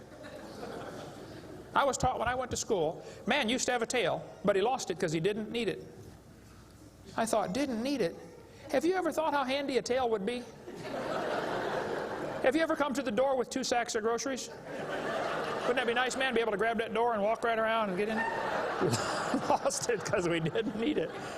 Man, you could drive the car and tune the radio knob and hold the Coke at the same time. We're going to tell the kids that lobe-finned fish show evolution. Yes, boys and girls, during the Devonian period, 410 million years ago, there were fish with lobe fins. What that means is a short arm and then the fin grows. Well, that's stupid, okay? The lobe-finned fish are still alive. They're called the coelacanth. And when they found the first coelacanth in 1938, first folks, people didn't believe it. They said it can't be true because they died millions of years ago. When they finally proved, yes, they're still here, all they said was, wow, they survived for millions of years. Never dawned on them to maybe question the whole theory. Never dawned on them. When Dr. Roy Mackal went to Africa and did expeditions on dinosaurs still alive in the African swamp, University of Chicago microbiology professor Dr. Roy Mackal wrote this book. He went over there twice, interviewed folks who've seen living dinosaurs, people who've never seen a white man. When he showed them the Apatosaurus, they said, yeah, that's Mokele Mbembe. He lives out in the river. He's not friendly. Don't get close. Dr. Mackal said, fellows, that's a dinosaur. They've been dead for 70 million years. The natives said, well, we're sorry, we didn't know about that. All we know is we see them out there once in a while. So Mackal gets back, writes this book, and says, folks, there are still some dinosaurs alive in Africa. Then he says, it's amazing they survived for 70 million years. Never will cross his brain that maybe your basic theory is wrong. That thought will never enter his mind, I don't think. It ought to. Lobe-finned fish are still alive, folks. They tell them trilobites are good index fossils for rock that is 600 million years old. Well, that's stupid, okay? There's a human shoe print where a guy stepped on and squashed a trilobite. How could a human step on a trilobite? If they're 500 million years ago. One guy said, maybe aliens visited the planet and stepped on a trilobite. Trilobite had the most sophisticated eye ever found in nature. It's one of the first animals to evolve, and it's already got the most complex eyeball? I don't think so. The whole thing about index fossils is stupid, okay? There aren't any index fossils. The graptolites are the index fossil for 410 million-year-old rock, and yet they're still alive right now in the South Pacific. They tell the kids the dinosaurs are index fossils for 70 million-year-old rock. Folks, dinosaur blood was found inside the bone. Don't you think it's going to decay in less than 70 million years? There's enormous evidence that man and dinosaurs have always lived together. We cover that for 2.5 hours on video number 3 of our blue series of tapes. Gene Thomas, missionary friend of mine, was in the Congo swamp for 42 years as a missionary. He said, I had 2 pygmies in my church that killed and ate one. Yes, dinosaurs are still alive. California, 1925, this thing washed up on the beach, called California's Nessie. Laid there on the beach and rotted away. Here's a guy behind it with a rifle. In the front you can see the critter's head, neck going off to the right. The neck was 20 feet long. One atheist wrote me a letter and said, Hovind, you're so stupid. Don't you know that was a whale? Show me any neck on a whale, would you please? No, I think dinosaurs have always lived with man. They were called dragons for most of history. People killed most of them. There could be a few still around. It wouldn't affect me at all, okay? I don't think there's a lot of them, but there could be a few still out there. They changed the name in 1841 to dinosaur. That's all that happened. And man exterminated most of them. They're mentioned in the Bible. We cover all that video number 3. They're going to tell the kids, we've got evidence for evolution. It works by natural selection. Well, yeah, natural selection works, but see, evolution is based on 2 faulty assumptions. Number 1, they say mutations make something new. That's never been observed. And natural selection makes it survive. That's never been observed. That sounds good theoretically, but it's never been observed. Mutations happen, there's no question, okay? Thousands and thousands of mutations happen. But even guys like Pierre Gross will say, no matter how numerous they may be, mutations do not produce any kind of evolution. They're only scrambling existing information. They're not adding anything new. Here's a 5-legged bull. That's a mutant. There's no new information added. Doesn't the bull already have the gene code to make a leg? He just built one in the wrong place, that's all. This is not new information. This is scrambled information. That's not new. Here's a short-legged sheep. He's the first one the wolf is going to catch. Go, boys, go. Here comes the wolf. Herman didn't make it. Here's a 2-headed turtle. That's a mutant. Not ninja, but he's mutant. He's going to freeze first winter. Nobody makes a double-neck turtleneck sweater. I've never seen one. I've been looking. See, a mutation is scrambling information that already exists. It's like you can take the letters from the word Christmas and get all sorts of different words, scrambling them up. But you never get Xerox, zebra, or queen. The letters aren't available. And a mutation does not give you new information. It scrambles existing information. This textbook shows the kids a 4-wing fly. Look what it says now, kids. You got to be careful or you'll be tricked on this one. Normal fruit flies have 2 wings. This mutant has 4. This rare mutation, like most mutations, is harmful. Look what it says. Beneficial mutations are the raw material for natural selection. Oh, why didn't they show us one? Why did they show us an example of a bad mutation and tell us that good ones is how it works? Show me a good one. You know why nobody's ever shown a good mutation? Because nobody's ever seen a good mutation. One professor I was debating said, I know a good mutation. He said, people in Africa that get sickle cell anemia cannot get malaria. Wow, that's like saying, if you cut off your legs, you can't get athlete's foot. Yeah, you're probably right, but that's not a beneficial mutation. They tell them evolution and natural selection go together. He says, this textbook says natural selection causes evolution. That's stupid, okay? Natural selection doesn't cause any evolution. Natural selection is a conservative process that keeps the species strong. That's all it does. That's all it can do. It has no creative properties. Natural selection, nature can only select what there is to select from. If I said, I'm going to go around the world, I'm going to try to raise a race of people that are over 12 feet tall. So everybody under 12 feet tall, we're going to kill them. Year after year, we kill everybody under 12 feet tall. Well, there's nobody to select from, is there? Natural selection can only select what there is to select from. It's a conservative process. If you worked in a factory that produced cars and your job was to check for defects, you know, kick the tires, slam the doors, etc., drive it around, and you caught every single mistake and you rejected it, how long would it take that process to change the car to an airplane? You say it'll never change it. That's my point. Natural selection is like a quality control. It makes sure the bad ones don't survive, but it's not going to change it to something else. Survival of the fittest does not explain arrival of the fittest. And by the way, survival of the fittest is what is called a tautology. Kids, there's a big word. You can learn this. You can use this one on your brother. A tautology is a sentence that means nothing. You can say, oh, you're speaking in tautologies. I'll show you how it works. You say, Professor, why did it survive? I say, oh, because it's the fittest. You know, survival of the fittest. Oh, how do you know it's the fittest? Because it survived. I see. Is that the way it works? That's exactly the way it works. That's stupid, folks, okay? Actually, it's not survival of the fittest. If a whale goes through a school of fish and eats 80% of them, it's survival of the luckiest. I mean, if a snake crawls into a bird's nest and eats 3 out of 4 eggs, does the snake select the weakest of the birds to eat? There's still an egg, man. He's going to eat them all. Okay? Then they do the thing with the fruit flies for the kids. They'll say, boys and girls, we raised flies in the laboratory, and we nuked them and microwaved them and x-rayed them, and we got these flies to have mutated babies. We got flies with curled wings. They fly around, bzz, bzz, bzz, bzz, couldn't go anywhere. They got flies with no wings. What do you call that? A crawl. Can't fly. They raised all these mutated flies in the laboratory and said, you know what, folks? Every fly we got was worse off than Grandpa Fly. Yeah, so? So they tell the kids, you see, this proves that flies have evolved as far as they can go. No, this proves you're messing up with perfectly good flies, okay? God made them right and you're messing them up. Now leave them alone, all right? This guy says, we've got proof for evolution because flies in the north have wings 4% larger than flies in the south. That's proof we all came from a rock. That's stupid, I'm sorry. Then they tell the kids, boys and girls, today you're going to learn to think critically.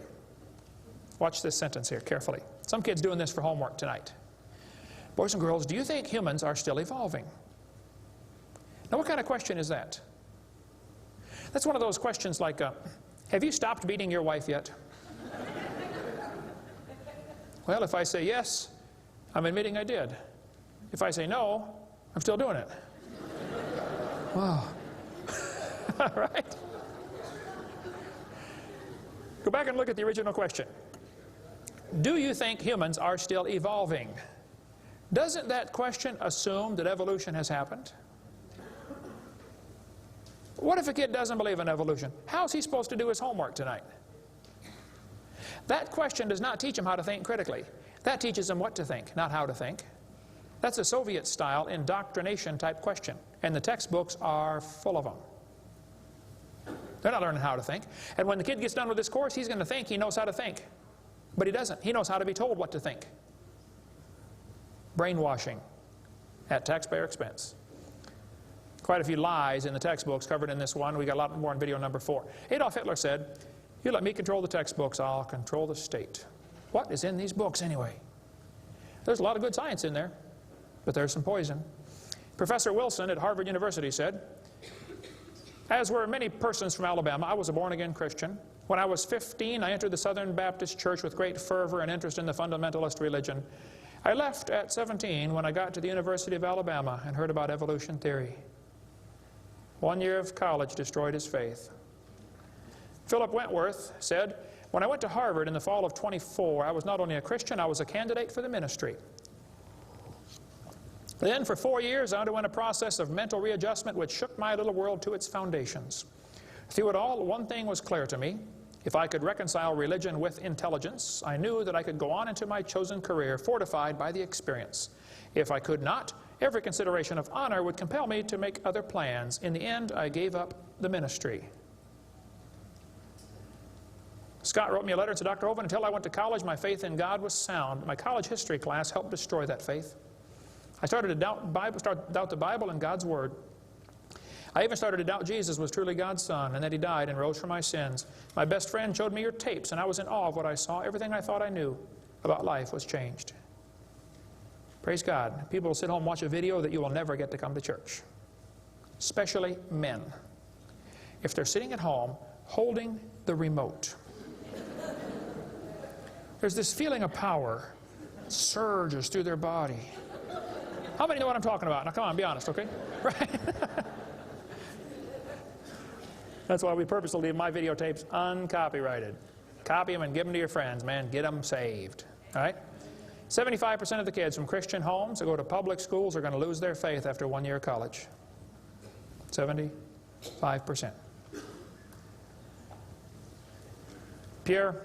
Professor Bonar said, evolution is a fairy tale for grown-ups. The theory has helped nothing in the progress of science.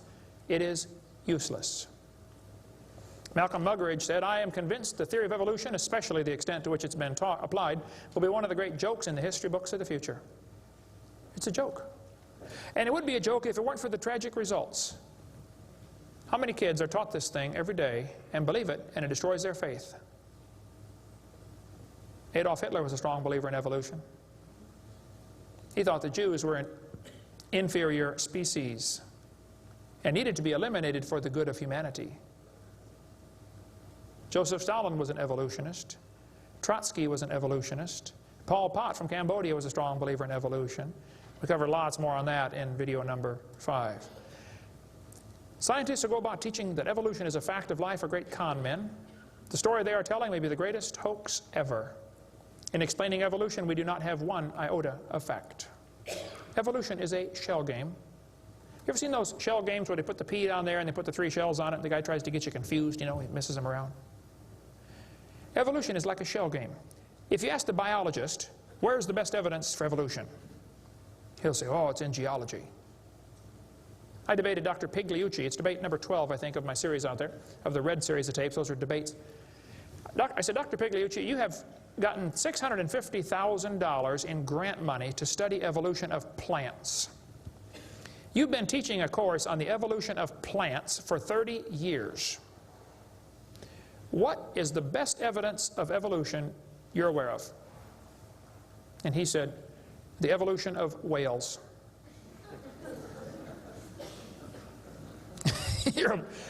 You're a botanist telling me the evolution of whales is your best evidence? It's always this way, folks. The geologist thinks the anthropologist has the evidence. The anthropologist says, oh no, we don't have it. The biologist has it. It's a shell game. The only problem is there's no P under any of them.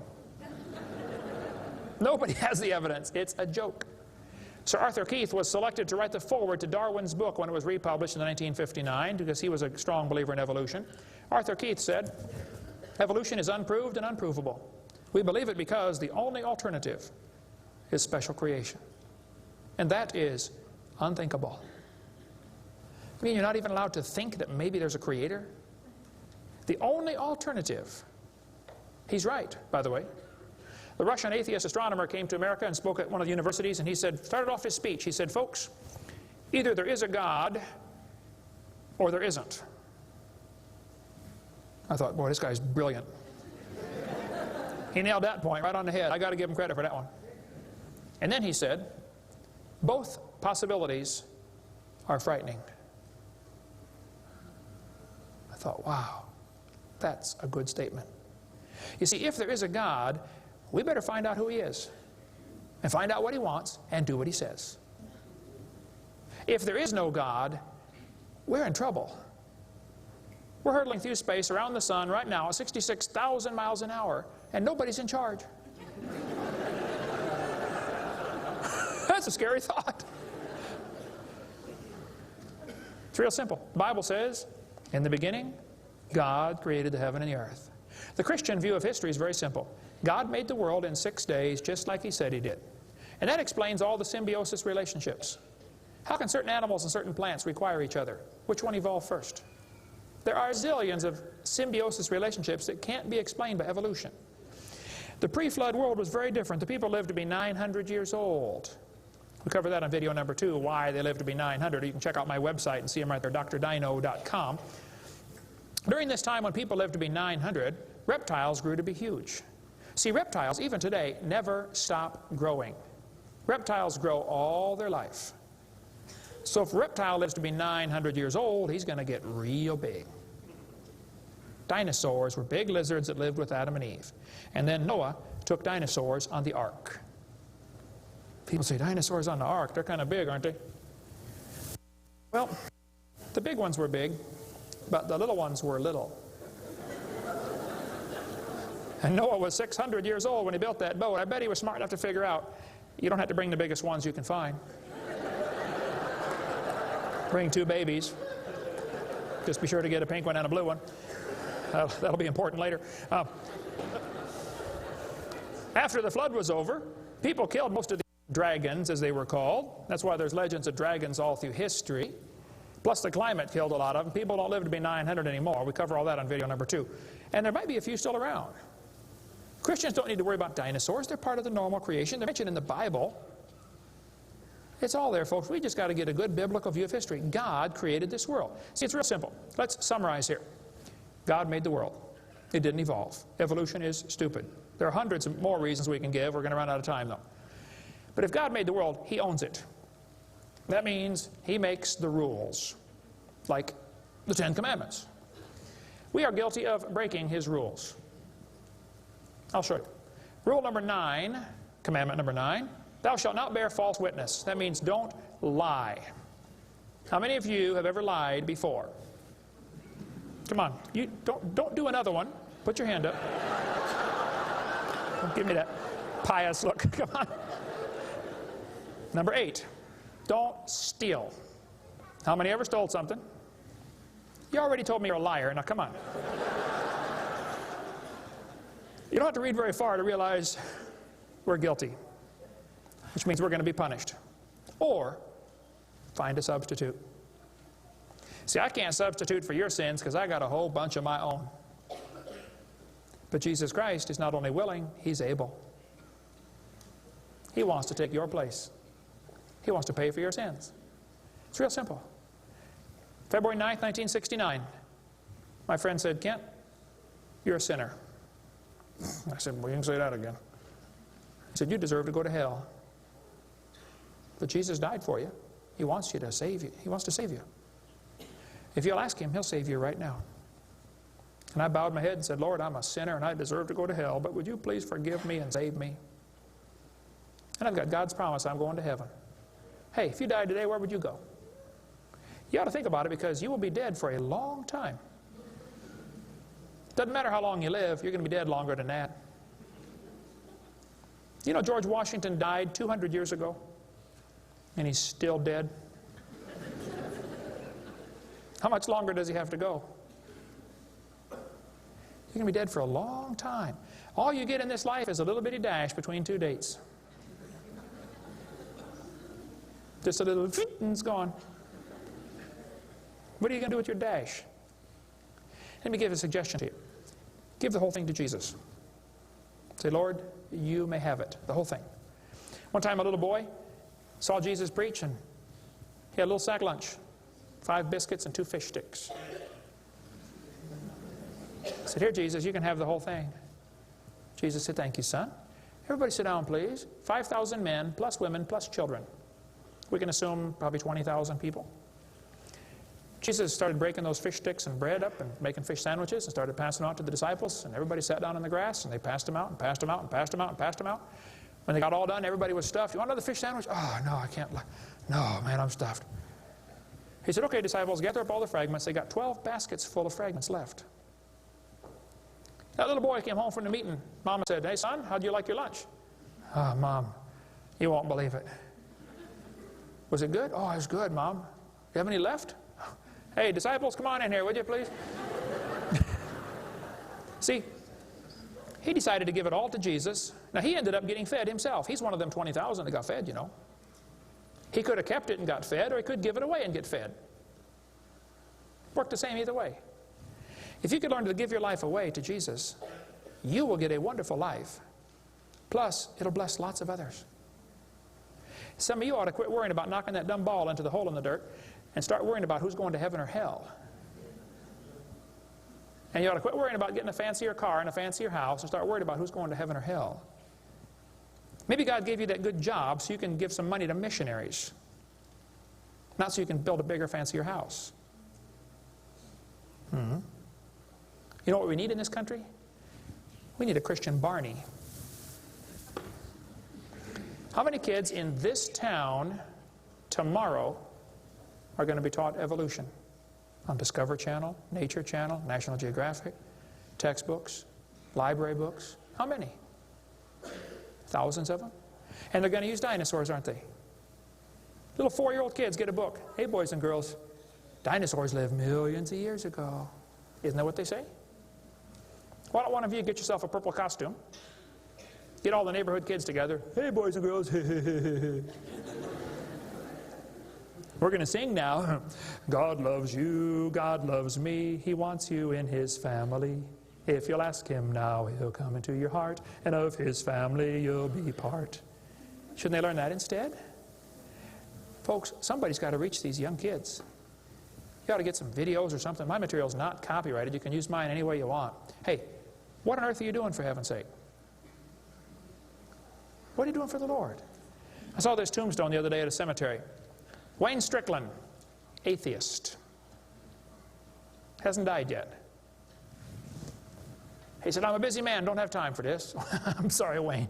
You're going to have lots of time here coming up soon. Claims to be an atheist. Interesting. The Bible says the fool has said in his heart there is no God. Did you know God doesn't believe in atheists? Think about that one. Where would you go if you died? Now, if you're not sure you're going to heaven, you ought to give your heart to the Lord and get saved. If you are saved, you ought to find something to do for the Lord. If you want to get any of my video materials, they're not copyrighted. You can get a 15-hour seminar on creation, which lots of material on stuff, on creation, evolution, dinosaurs. Get some of the debates or the red tapes or the miscellaneous topical series.